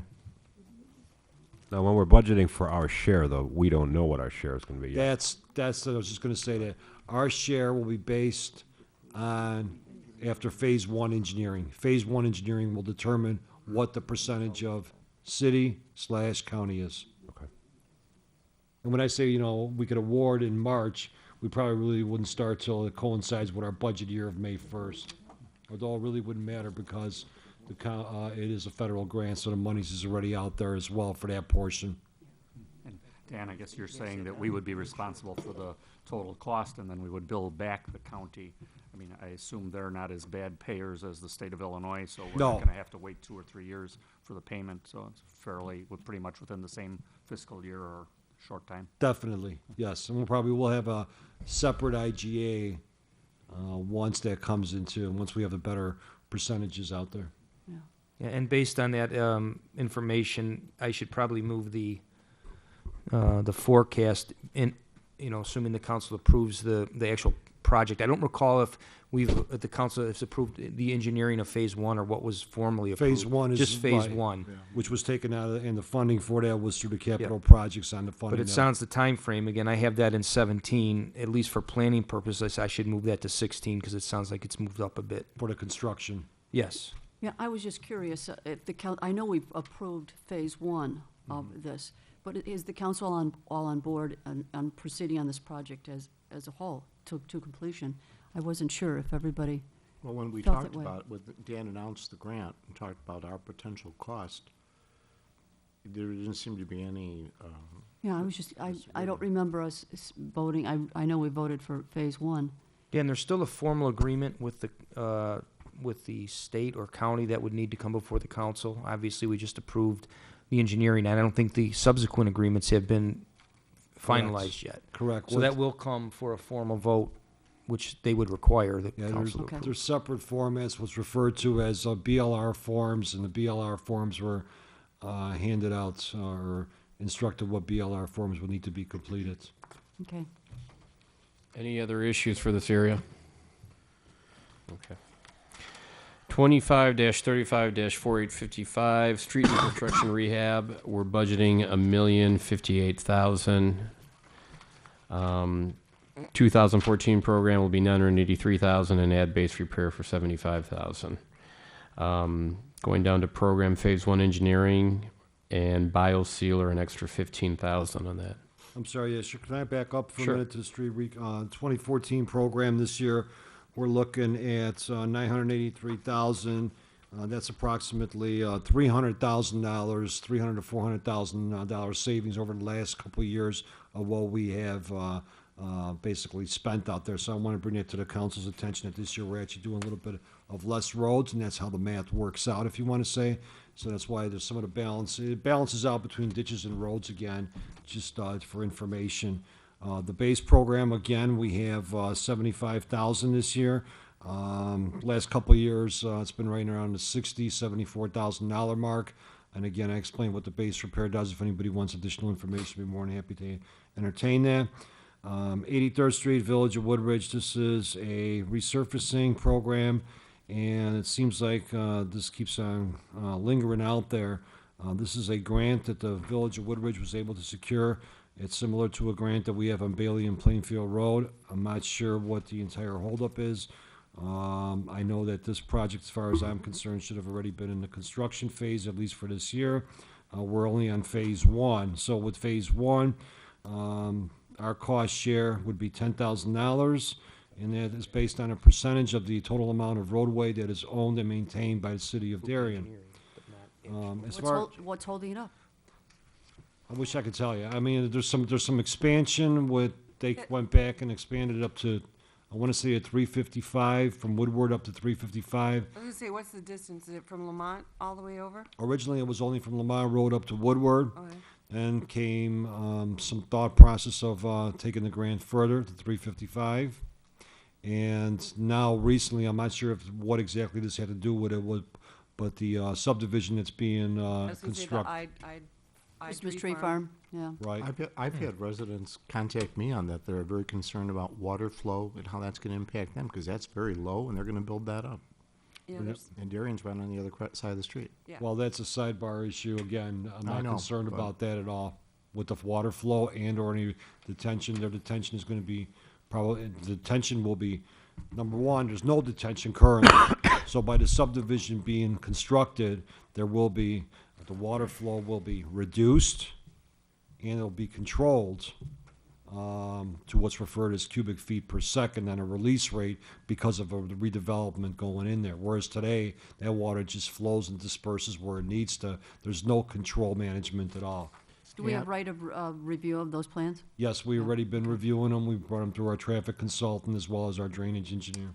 What is the road right along the west side of the Kohl's Shopping Center, right before Ziegfeld Troy? What is that road? Because there's Woodridge has a project, a housing project that's gonna go in there as well. Take off you? Are you talking about Dunham, that dead Yeah, ends? it's- I think it's Dunham Dunham. We're talking Road, about yeah, Dunham, it's Dunham. yeah. No, and they've got Fox Hill or Fox something or Yeah, whatever. that's not us. I know that's not Yeah. us, but that's gonna impact us as well? Oh, or- I'm not Shouldn't. aware of That's, that. that's actually, it's more across from the shopping center there, isn't it? Is that, is that west not- of- It's definitely west of Lamar Road. It's just west, it's west of Lamont Road, but isn't it adjacent to where the retail businesses it's are? right behind I Hollywood. think it's more, Yes. it's not close to the homes, our So homes. so it's not gonna be us at all, it's not gonna hurt us at all. No, they'll flow. Well, Joe, just to clarify too, when you're saying hurt us, as Dan mentioned, for I'm residents talking about watching. water, that's. Yeah, as Dan mentioned, those subdivisions now are built to hold that water, so they're under very strict standards not to change drainage flow, speed up drainage flow. Again, just for residents that are watching, we do keep a tab on that, and there's very strict rules. Okay, because there were residents again who asked about that. Right. too. And that's a wetland right behind them too. The wetland that's by Coles and so forth, so I'm not sure how much of that they can develop Okay. off of Dunham. And Dan, for this, we've budgeted now for the engineering of 10,000, and in a 3-year forecast, right now in fiscal year 16, we've allocated 145,000 for that, our share of that improvement. Correct. Wow. I have a question on the biosealer. Yes, that's something new this year. One of our foremen, Dave Fell, had some discussions with me. I found it very intriguing. What I'd like to do is, this is, I'll refer to it as a pilot program. What it does is it rejuvenates the oils within a road that's been completed. I believe it's after the first or 2 years. I have to brush up on that. I can't recall.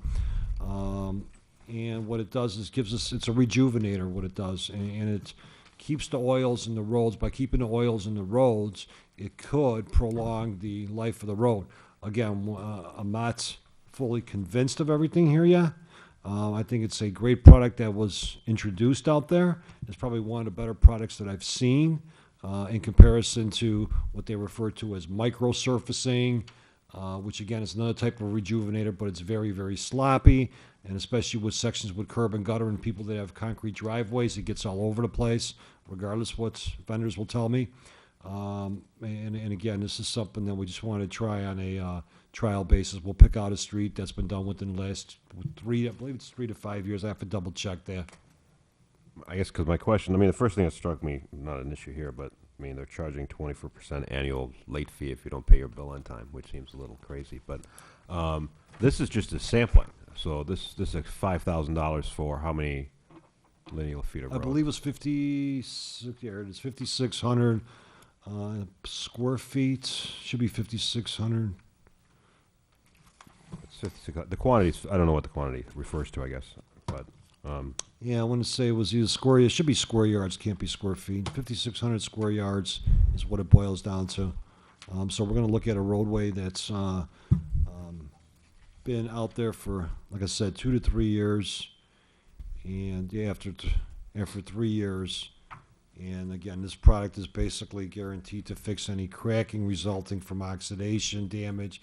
So again, I think we've all seen roadways that start to deteriorate the 3rd year approximately. While you still do crack sealing, this is supposed to prevent it from additional cracking. So by doing it this year, doesn't mean that we're going to introduce it next year.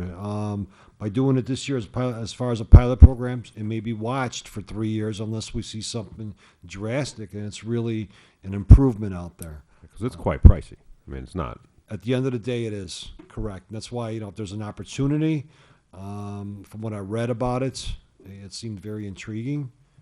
And then again, I'm not a proponent of all these aftermarket sealers, et cetera, et cetera. It's almost like a driveway sealer in some cases.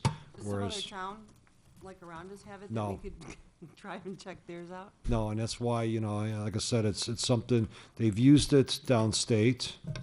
Now, again, when I downstate some of the warmer climates, this is the Midwest. What happens here? How does it happen? That's why I at least wanted to introduce it as somewhat of a pilot program. So the 5,000 is basically a test on the 5,600 square yards, yes. Does anybody have an issue taking it out? Taking it out? Take it out, leaving it in. Well, You let's guys want it out or you want it in? I'm fine with leaving it in. leaving it in, yeah. Okay, all right. Perfect, right. Anything else on this page? Consulting professional on the next page we already went over. Does anybody want to retouch that? Did we talk about the discretionary versus the maintenance? Last year it was under discretionary. I don't think so.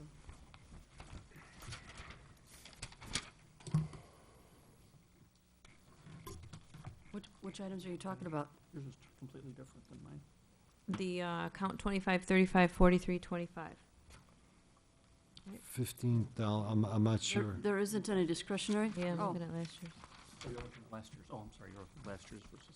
that's Yeah, last yeah. year's. I'm looking at last year's versus this year's. Last year's was last- discretionary. Last year was This all year's is- discretionary. Right. I mean, aren't road cores always under maintenance? I guess, why would it be Well, under discretionary from last year? The year prior to it was in the streets, in the street division, or the street budget, so we wanted to make sure that we had everything all categorized with the road program under the capital. Again, if it was probably just a change. more Yeah, than once the anything council else. approves the road program, it's really not discretionary. Becomes more of a maintenance item because it's required to do as part of the roads.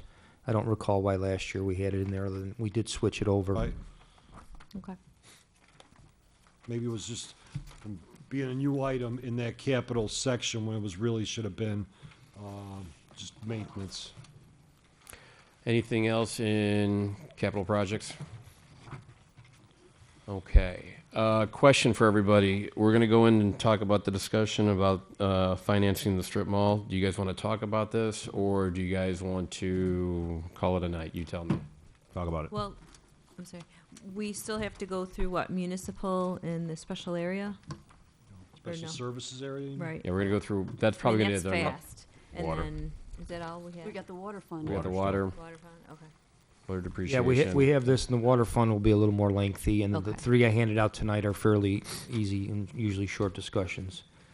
So should we just go through the strip mall then, and then call it a night? Is everybody in agreement? How about, we got to deal with Darien Fest too. Oh, yeah. Yeah, there was a handout of Darien Fest. So- So, want to address What do you guys want to talk about first? Darien Fest then? Let's do the strip mall. Strip mall? Okay. For the people at home, actually, Brian, do you want to make a little bit of a statement on this? Yeah, the city council has authorized staff to proceed with, previously authorized staff to proceed with architectural and engineering services in the event that, one, that the city was going to decide to develop that property, or B, if the city had some interested party to develop that property, that we could still use the architect and engineering bid specs for.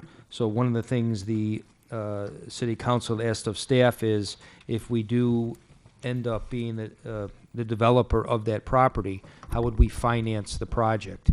Obviously, the city council knows there's a parallel discussion where there's a party interested in purchasing that property, and that's subject to a different discussion. If that were to happen, obviously it would, and the council were to approve that, it would basically negate any of the discussions tonight. But I know the council's been wanting to push this forward, so the discussions tonight are really assuming that we don't have a private developer that we can agree with to develop the property, and we would go ahead and develop it. And based on that, we've come up with a few different scenarios. Basically, you know, we'd have an expense to the project of building the building and the site improvements, and there would be a revenue source in the rental income, and depending how the construction costs came out, and depending on the lease rates, you know, there's all a slight variation. So what we handed out tonight really are three options. They're not set in stone, but they give you three different ideas of how we could fund this project. Yeah, the first option is basically paying it directly out of our budget without taking out any bonds. I'm going to tell you right off the bat, I don't recommend that. And Mike, what's your opinion on this, on option one? Well, I know where you're going to go with this, but I'm just talking about on this option, so. well, I think the reason you don't want to go with it, you see that there's a deficit in the capital improvement fund. Right. So, I mean, if we go with this option, obviously, the capital improvement fund has to come to a halt. You can't, I can't possibly bless that. Again, I said before that I think capital projects are important. I think ditch projects are important. I think we do need to move forward with those on some sort of schedule going forward. So obviously, if we go forward with this financing, well, a non-financing alternative, it doesn't work. The other way, though, you do incur the debt, and you would have financing. It would allow you to continue with your capital improvement projects for a couple of years. The- So, but go ahead. it does incur debt and have us paying the amounts out over a longer period of time. On the plus side, we own the property. You have an asset that's worth something. I think that's what we're trying to determine now, what that asset would be worth. Once we complete it, would it be sellable? Again, there's risks associated with that. What's the economy going to be like when we complete it? Assumably, if we move forward with this, we'd complete it by approximately the end of the year. So I would assume the economy is going to be somewhat improved, a little bit static, it looks like, going forward. If we're able to develop it and sell it by the end of the year, obviously a lot of the issue goes away. If the longer we sit with the project, the longer you're exposed to whatever the economic risk is with the overall economy. Is it going to be improving? Are we going to hit another downturn like we did before? If you hit a downturn, you may end up being stuck holding the property for a long period of time, hoping for the economy again to turn around and improve. And it's sort of in the same situation we ended up in when we first acquired the property to develop. I don't think any of us anticipated sitting on it quite this long. I think if the economy had continued forward, I think it would have been redeveloped previously, but it just didn't make economic sense. One of the things we looked at too was we estimated a annual net rent revenue from that, and there's different scenarios that we ran. And some of the scenarios we wouldn't, we would have higher principal and interest payment than our revenue would allow, and we certainly tried to stay away from that. But if we want to keep that ratio better to where we are able to pay the principal and interest with the revenue, that might require a little more upfront investment of the city. When we talked about this at goal setting, we used an example of maybe contributing $500,000 towards the project. And again, if for people watching, there's a very nice site plan for this with a small corner of this kind of an open public area with some amenities there, a smaller part of the project, but certainly a public, meant for the public to enjoy and really look nice. So we did contemplate some amount of capital invested above and beyond maybe what a bond issue would generate. Gotcha. The one thing that's sort of silly in this whole exercise, though, is that if we do the project, it would make sense to pay for the project with the cash that we have available in the Correct. capital improvement fund, and to issue the bonds for doing our Streets. our capital projects for the city. Because if we borrow to do it for the center, it would be a taxable bond, which we would have to incur a higher interest rate going out to the market. Whereas if we're able to use the bond issuance for capital projects, we were able to get the tax exempt rate, which should save us 1% to 2%, anywhere in that range, in terms of financing it. Because right now they're about 2.68%, correct? Somewhere in that neighborhood. Well, the bond schedules we received from Spear are in the pack, and I think that sounds Yeah, that was about 2%, yeah. Depending when you hit it, though. I mean, back in December, they were up over 3%, so they do vary, and they vary fairly quickly.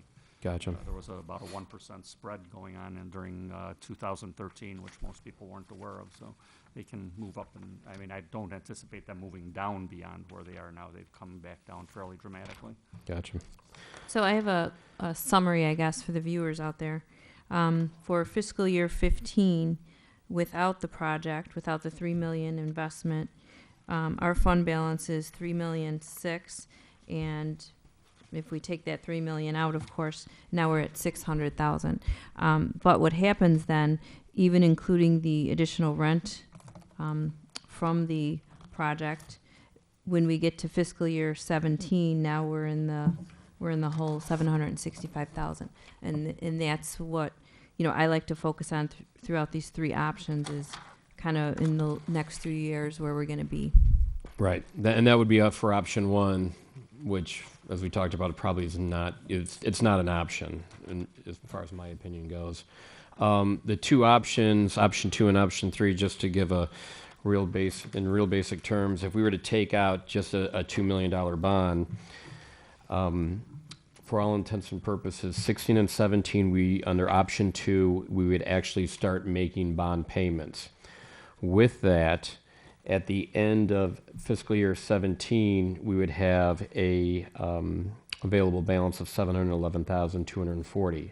With that said, at 18, we have a $497,000 bond that stops? That ends, That it's ends? less than that, but Sorry, your question, Ted? 27. what is the bond 2018. that ends in 2000? Just under $500,000. So 500,000 basically. And that number is in the debt fund schedule I handed out tonight. Okay. Now, one thing we discussed last night at finance, Brian, isn't, wouldn't there be an additional $75,000 per year coming out in 16 and 17? In Because when- option 3, right? Under even 2 and 3, or is it, or the bond payment, okay, Just just three. option. Because it'd be interest only, Just option 3, yeah. or I'm sorry. Okay, so Right. if, as we get to option 3, just remember that balances would be reduced by 75,000 in 16 and by 150,000 by the time we get to 17.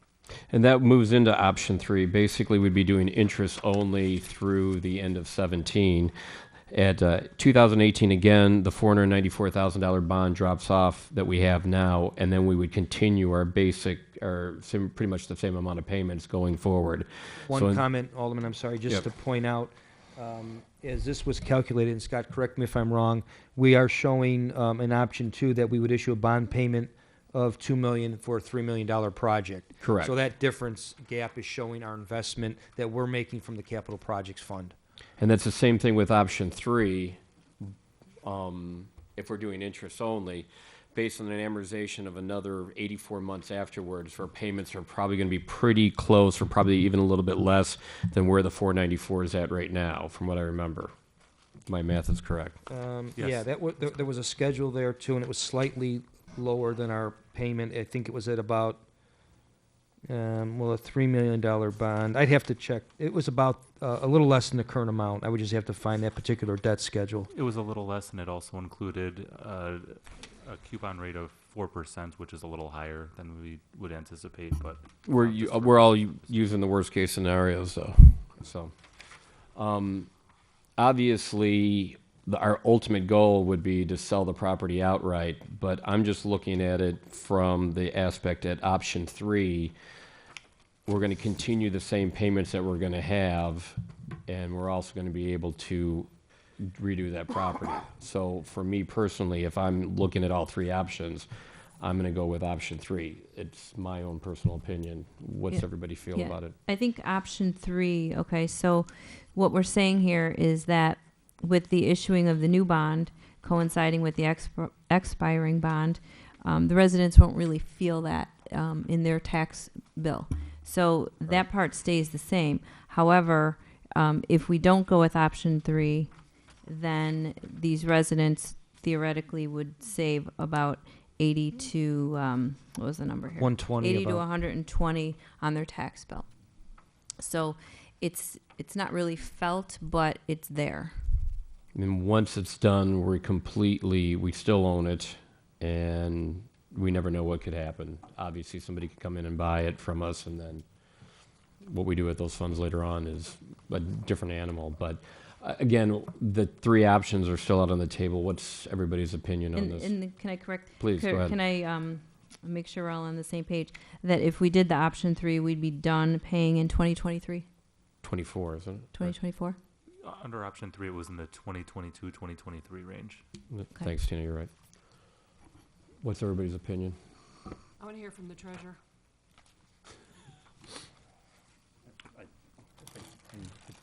I leave it up to you guys. It's your discretion. I think the important thing that Alderman Belke brings out is that even though, yes, we own the property and it does continue our payments where they are now, it is a stealth tax increase, because if we don't do this financing, then we do have $500,000 more 3 years from now, as I mentioned before, all along this budget. And we've been talking about that $500,000 and how to use it in different places. Again, if you're using it for this, you also don't have it for going into the capital improvement fund for doing other things in the future, or for abating the taxes, as Alderman Belke indicates. Or, again, we're going to have natural increases in our expenses, and yet our sales tax, we know, is going to be fairly stagnant, I think, going forward for several years due to the incentives that we had to do. So, again, you know my feelings in borrowing. I'm not enthusiastic about borrowing. because we're looking at these things two different ways. Again, I would support the borrowing if we need to for doing a capital project that's over a long-term, 15 years, as I'd indicated before, because it's either that or you raise people's taxes. I know nobody wants to raise taxes, and the only way of really hiding that, not that you're hiding it, but sheltering them somewhat and spreading it out, is by issuing a bond and having the bond payment where they're paying a little bit more every year. I know Indian Head Park is looking this year. They haven't done their roads at all in the last 10 or 15 years, and they're looking at redoing all their roads this year, which is going to require a bond payment, and they're anticipating to last about 15 years, as Dan Gomback said. So they'll have that tax to pay over the next 15 years. It's where you can do it all at once, or you can do it over a period of time, as I'm indicating. Again, we can't do this just out of cash flow, obviously. So my preference is what we were discussing last night.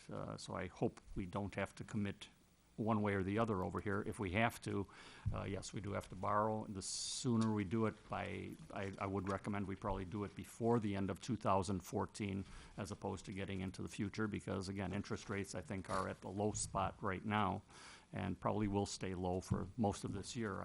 I really can't see what's going to happen to interest rates next year.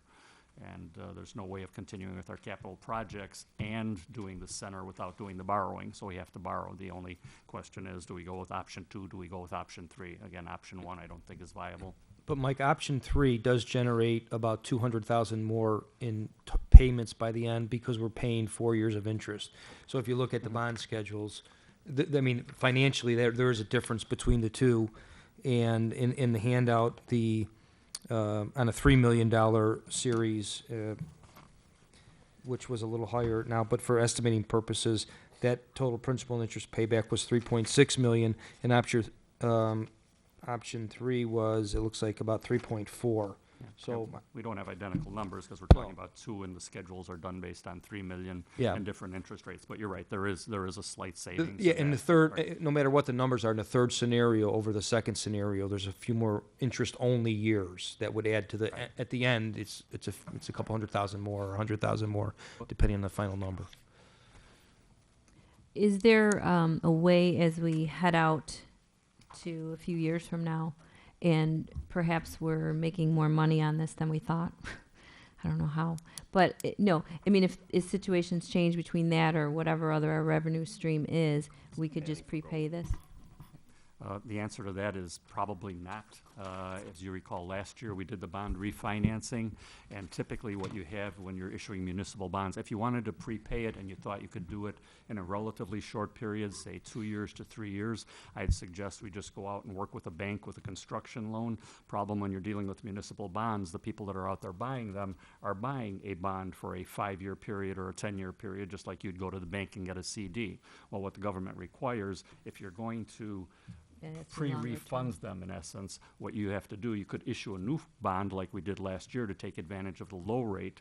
You now take the money that you've gotten for the new bond, and it has to be held in escrow for the payment of those bonds as they come up. The problem is the new bond that you've issued, you're paying a current interest rate, which may be 2 or 3 or 4%, but the escrow that you're earning, you're limited to earning, I believe it's either the 30 or 90-day treasury rate on it, which is currently 3 basis points, 10 basis points, much less than even 1/4%. So you're paying that interest rate spread for that period of time. So again, if you're looking at a 10-year period, and prepaying it, it's not realistic, because it would be earning. One of the things I think that's important to point out too, if the city wanted to increase its revenue on rental on that property, it would.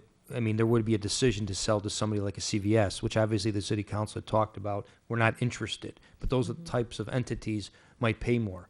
I think that the city doesn't want that there. So in not wanting that and wanting a retail center like we're looking at, the rentals will be probably less than we could generate otherwise. But the other project is nothing that anybody wanted. But I can't see us with any new shiny revenues over the next few years. There's nothing in the horizon. Nothing's anybody's talking about. Really, the concern has to do with the whole internet sales and how that's going to affect local sales taxes. So we're more concerned the other way with seeing how that, our current revenues, in over the next 10 years might be affected. Well, the way I feel about it is certainly the first option I would like to do is sell and let somebody else develop it. if we're in a situation where we have to, I think me as a taxpayer probably wouldn't mind option 3. What I would like to do, since we do have time in approving all this as well, and knowing, what kind of progress we're making on a sale, I'm going to go back to the constituents and kind of get their pulse on option 3, which I think is the least harmful, and just see how people feel about it. Although on a personal level, I pay for everything cash. I would prefer option 1, but I don't think that's a very viable option whatsoever because it's going to leave us just too vulnerable. And we'd have to Right. have a bond eventually, Anyway, yeah. so Yeah. it's, but as far as the 2 options presented, without taking a closer look at it and sleeping on it a little bit more, I have been here for a few years, and every year Director Gombeck asks for more and more money, not less and less money. So 10%. So I'd rather see a higher fund balance, and I think if I compare the cost benefit between option 2 and option 3, even with the additional years of interest payment, I think option 3 seems to be a little bit more attractive. That's similar to what we did several years ago too, so it's not a new concept, so it's something the city has done to again, keep the tax rate, I would say, more flatter. Is this something we have to act on for this budget, considering the fact that, we've got the Chase development, No. we always thought that once that came up, that we might have more options. If the city council picked number 1, we'd have to finish it tonight. Right. But, again, we gave that as an option, but considering, you're looking at the other options, it's not for decision tonight. Actually, we'll probably have more information on the potential sale of the property shortly. We'll have more information on actual costs of the property. So you're going into the budget, talking about capital projects, understanding your options, and looking at those options and understanding they won't interfere with capital projects. So the answer, no. Anyone else? I'm asking a hypothetical question. If you did option 1, and with the understanding that you're going to try to sell the completed unit within, I think we have to do it year and a half, I think at the max, with the understanding that we could at that point go get a bond if it didn't sell. Wouldn't that be something that we could do? The only downside risk I would see with that would be the interest rate risk. Exactly. Currently, the low interest rates at maybe 2.5%. Where are they going to be a year and a half from now? But the upside would be if we sold, we wouldn't have to do anything. Well, Let me ask you a question. How are the interest rates on these bonds comparable to the interest rates that are, mortgage interest rates that I see on a daily basis? How Well, Uh, are they in the ballpark? the tax exempt is much lower. Tax exempt are obviously much lower. Last year, I believe, when we did it, it averaged, I want to say 2.3% on about a 10-year average. Because I know the Mortgage Bankers Association, NAR, Freddie, Fannie, they're all talking that the interest rates at this time next year are going to be, in the 5.25 range. That's the reason I was asking the question, for a comparison. Well, that's why I think we have a short window here. I mean, I think they're going to stay relatively low I think I can look out maybe the next 6 to 8 months and feel fairly comfortable making that statement. But once we get to a year and a half, 2 years, I'm less and less comfortable with it. and just so everybody is clear, to option 1, if everything were to work out like the plan, we would still do all the projects this year. It's really years 2 and 3, and it's a benefit of multi-year budgeting. We could look at that, but certainly, again, we're not suggesting that option, but it still would allow us projects this year. We just Right, so hurt the next 2 years. the difference in option 1 and in the budget sheet that we looked at today, every line item's the same, except for the additional 3 million. So it's as is. Option 3 for me. We've talked about it at length about how important it is for our capital projects, and option 3 gives, if you look at option 3 and option 2, there's not as much of there's not a great variance in the differences between them, other than you're gonna remain with a $1.2 million fund balance in 2017, which I think is, we can't deplete that. So I'm a 3. Okay. I think Ted said he was option 3, and option 3 appears to be the more favorable to me. I guess the bigger question in my mind as I sit here and I listen to the rest of you is that we sat at a goal-setting session and we all said that we wanted to develop this property, and we asked the city administrator to come to us with this information. And now it appears, when push comes to shove, there's a little bit of a hesitancy on the part of people to commit. And I understand that because there's risks involved. I guess the thing I would ask you to consider, because I have to consider it myself, is that if we don't sell the property, if what we've been talking about does not happen, are we going to sit back and say, well, in goal setting, it seemed easy to say we were going to redevelop it, but now we're not going to do it because it's going to mean this or that. You know, I've been around here 17 years, and this project has been on the table. Kathy and I were here, probably the only ones that were here when we talked about Gameley doing it. And 2003. 2003. This is one of the most hideous corners in the city of Darien. And I get asked more and more I by think people. the most hideous is It actually is the most probably hideous, give it and the it first is place award. and it is the center of our city. So I guess one thing for all of you to consider, and I agree with Tina, if it's sold, someone else developed it, and we had no risk, that's fine. I can go along with that. Question is, in your mind and mine, if we don't sell it, are you willing to go with option 3 and do this year, take advantage of the interest rates, and get this done? Yes. That's the question. I would. I would too. I would say me, again, yeah, as a taxpayer, yes, I'd have to get more. But I didn't hear people. I really didn't hear people say that. I heard people say they liked option 3, but I heard Sylvia say, "Well, do I have to make a decision tonight?" My question is, are you willing? Are we willing to do it, or were we just all smoke and mirrors back in October when we did goal setting? I guess I'm calling all of you on the carpet a little bit because I'm hearing a lot of hesitancy. I'm willing to stick my neck out and say that if we don't sell this property, I'm willing to go with this year, and I'm willing to accept option 3 as the funding mechanism. Well, that's where I'm at. Well, and my understanding tonight, we're not talking about, do you want to do this or not? Do you want to continue on what we talked about at goal setting? I think tonight was just just to get an idea of where we're going to go. You have a goal setting session, and that's what you want to. Your idea is moving forward. But if other components arrive after you do your goal setting session that benefit the city of Darien and benefit the residents and benefit, so we don't have to look at this thing anymore and discuss it. Even though you talk about a goal setting, I think you still kind of take it. Joe, I'm not disagreeing with you. Certain things have happened since the goal setting session that have allowed us to give thought to another way of doing this, which would provide less risk to the city. So then why are you calling us on the carpet then? Because it seems like everybody's anticipating that happening and not committing. What I'm saying is if we don't sell it, I'm willing to do this year and I use option 3. I didn't hear anybody else say that. I think we've heard. Well, York said it now, and Tina said it now. Yeah. But I guess my hesitancy, if however you want to look at it, is back in goal setting session, I think we were. Oh, they can't hear me. That I thought we'd be further along with Chase. We thought that was going to be the kind of the catalyst of what was going to happen at that particular location.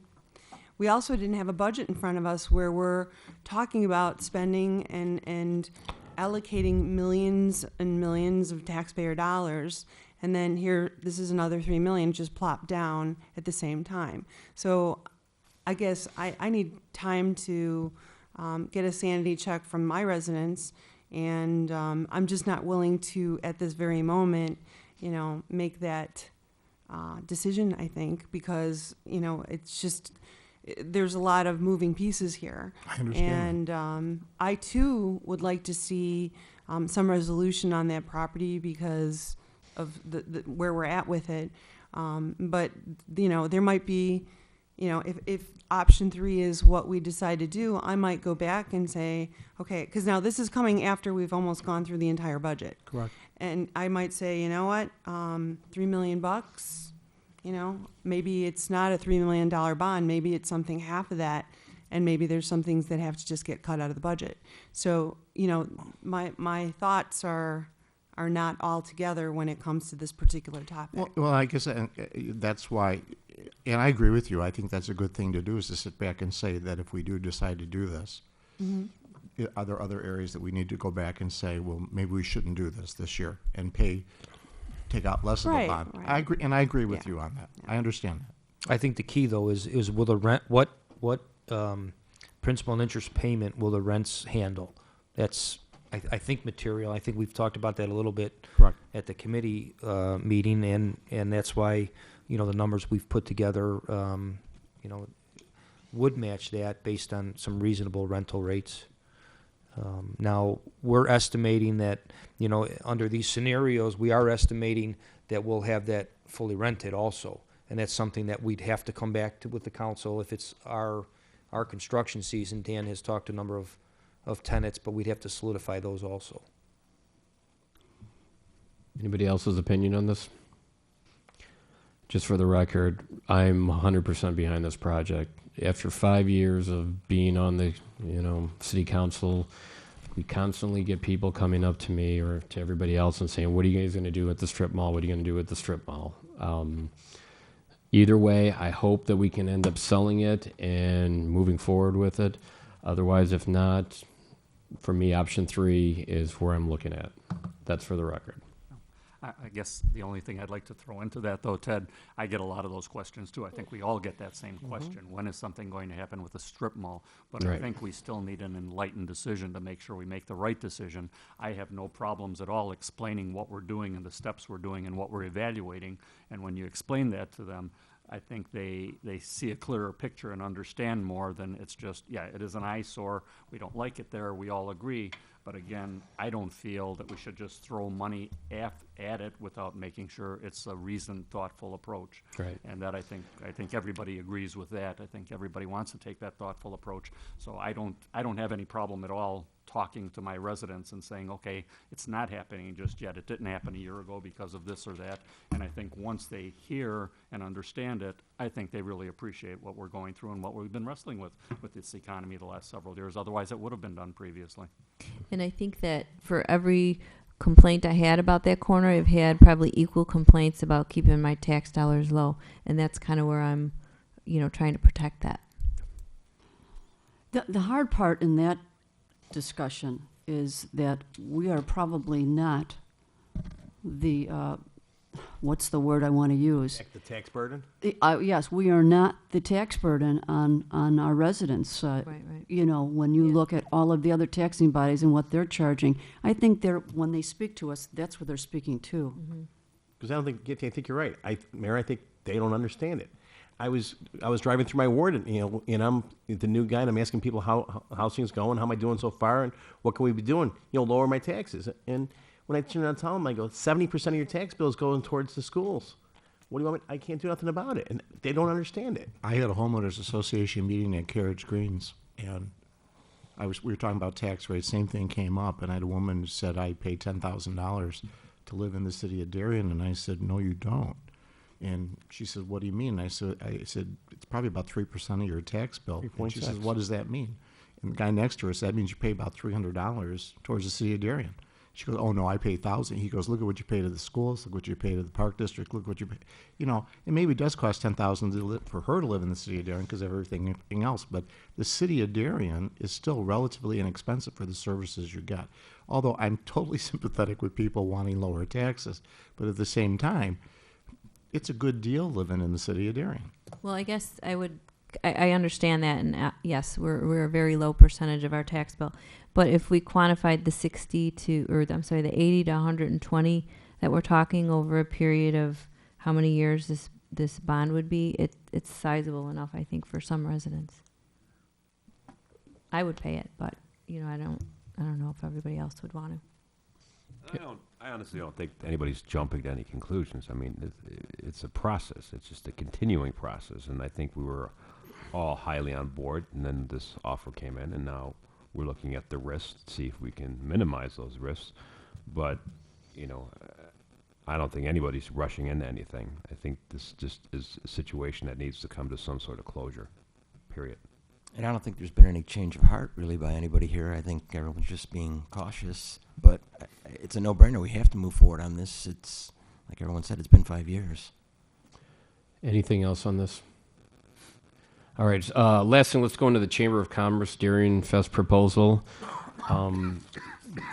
It's 9:15. I just wanted to let you know what time it Maybe was. I could just summarize though. Yeah. I mean, otherwise, we could, That- we that could one, held yeah. off. Do you guys want to hold off until the next one? That's fine with me. Do we need a decision with this? We right don't, no, We don't need a, yeah. we don't Okay. need a decision. And we Okay. just got that yesterday, so. now? So when are we? Anybody? What do we have left then, Ted, for next week? We The have water? water fund, MIT, debt service, Terra Hill, real basic stuff. The big thing, for all intents and purposes, is going to be the water discussion. Brian, after we have those discussions next week, would we come back another time to you said you're gonna go back there, readjust figures, or would we do that at another time? Well, I think what I would intend on doing is again, the city council will meet a week from tonight, conclude the budget meetings, and I'll go through with the staff and we'll make the changes that were discussed. We'll highlight those changes. I would send that back out to the council, but unless something drastically changed, there would be no reason to meet again. Okay. When would you send out those changes? After next meeting, After the probably. next meeting? After Okay. the next meeting, within a week or so. And then what we're actually doing then is preparing the final budget for public hearing and for adoption. But again, I don't think there's really what I'll call significant changes. There's been a lot of tweaking, and so we'll just have to go through those. Again, we're still going through the year-to-date estimated actual. We've made some adjustments. I'll have to put in this current budget year, I'll add $4,000 for crossing guards, for the period of May 1 till the end of the school year, adjustments like that, but nothing significant that would require additional meetings. I'm just asking because I think that everyone would like a chance at least 2 weeks ahead of time to take a look at it. You're not suggesting, Prior to the budget meeting? yeah, prior to the approval meeting. Yeah, we Yeah. always get that out ahead of time, typically Okay. a couple of weeks. That's Now- scheduled for April 4th, I believe. And Yeah, we typically, we'll send the numbers out to the councils, but the final budget book includes some more narratives, some staffing Budget analysis. hearing is April 7th. Yeah. So, yeah, the number part of this, we'll make the changes, fairly quick. So within the Okay. week, and that would give the council a couple of weeks beforehand. Okay, so we are planning on meeting again March 11th, and then shortly after that, you'll have those numbers for us, those Correct. revised. So next meeting, March 11th at 6:30 p.m. Yeah. I have a question though, or comment, I guess. From my recollection, how we do this in the past is after our budget has gone through and the final changes are made, you provide us with a new set of the whole budget. I'm wondering if we could do it a little different and only get the pages that were revised, because I noticed a lot of people are making notes on their papers, and then what do it's hard to get a whole new set because you want the notes. So if we would only give replacement pages for what changed, would that help everybody? Can the changes be highlighted? I would like to, Because the pagination shouldn't change. I mean, we're really just changing numbers, I would hope. Are you talking like a black line copy, basically? Not really. Just a replacement Well, we page. can email, and there's no paper then.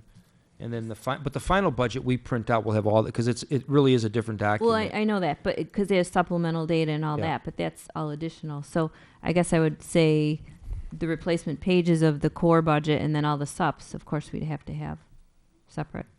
Yeah, I I think, don't know, it's It just a ends up thought. being It most would of the help. pages, because it's the summary page, then it's the detail page. It ends up Changing a lot, yeah. actually, because if you Yeah. make if you make a change in the Right, right, the right. line item, it works its way all the way to the very first page of the budget that shows the fund balance. I could certainly, put something together that's a summary. I could put, salaries in the initial budget X, and then after the revisions X, but it's at the end of the day, it's a few pages differently. So again, I could email, Yeah, for those who yeah. don't want paper, I could just email the corrected version out. You could have it, and then the final budget we could print. would it be easier for you to highlight it, as Alderman Balzac was alluding to? Or italicize the numbers that are Bold. different than the original Yeah, I one? mean, the easiest way is do, maybe a shade gray, the changes. That would have the new number versus the old number.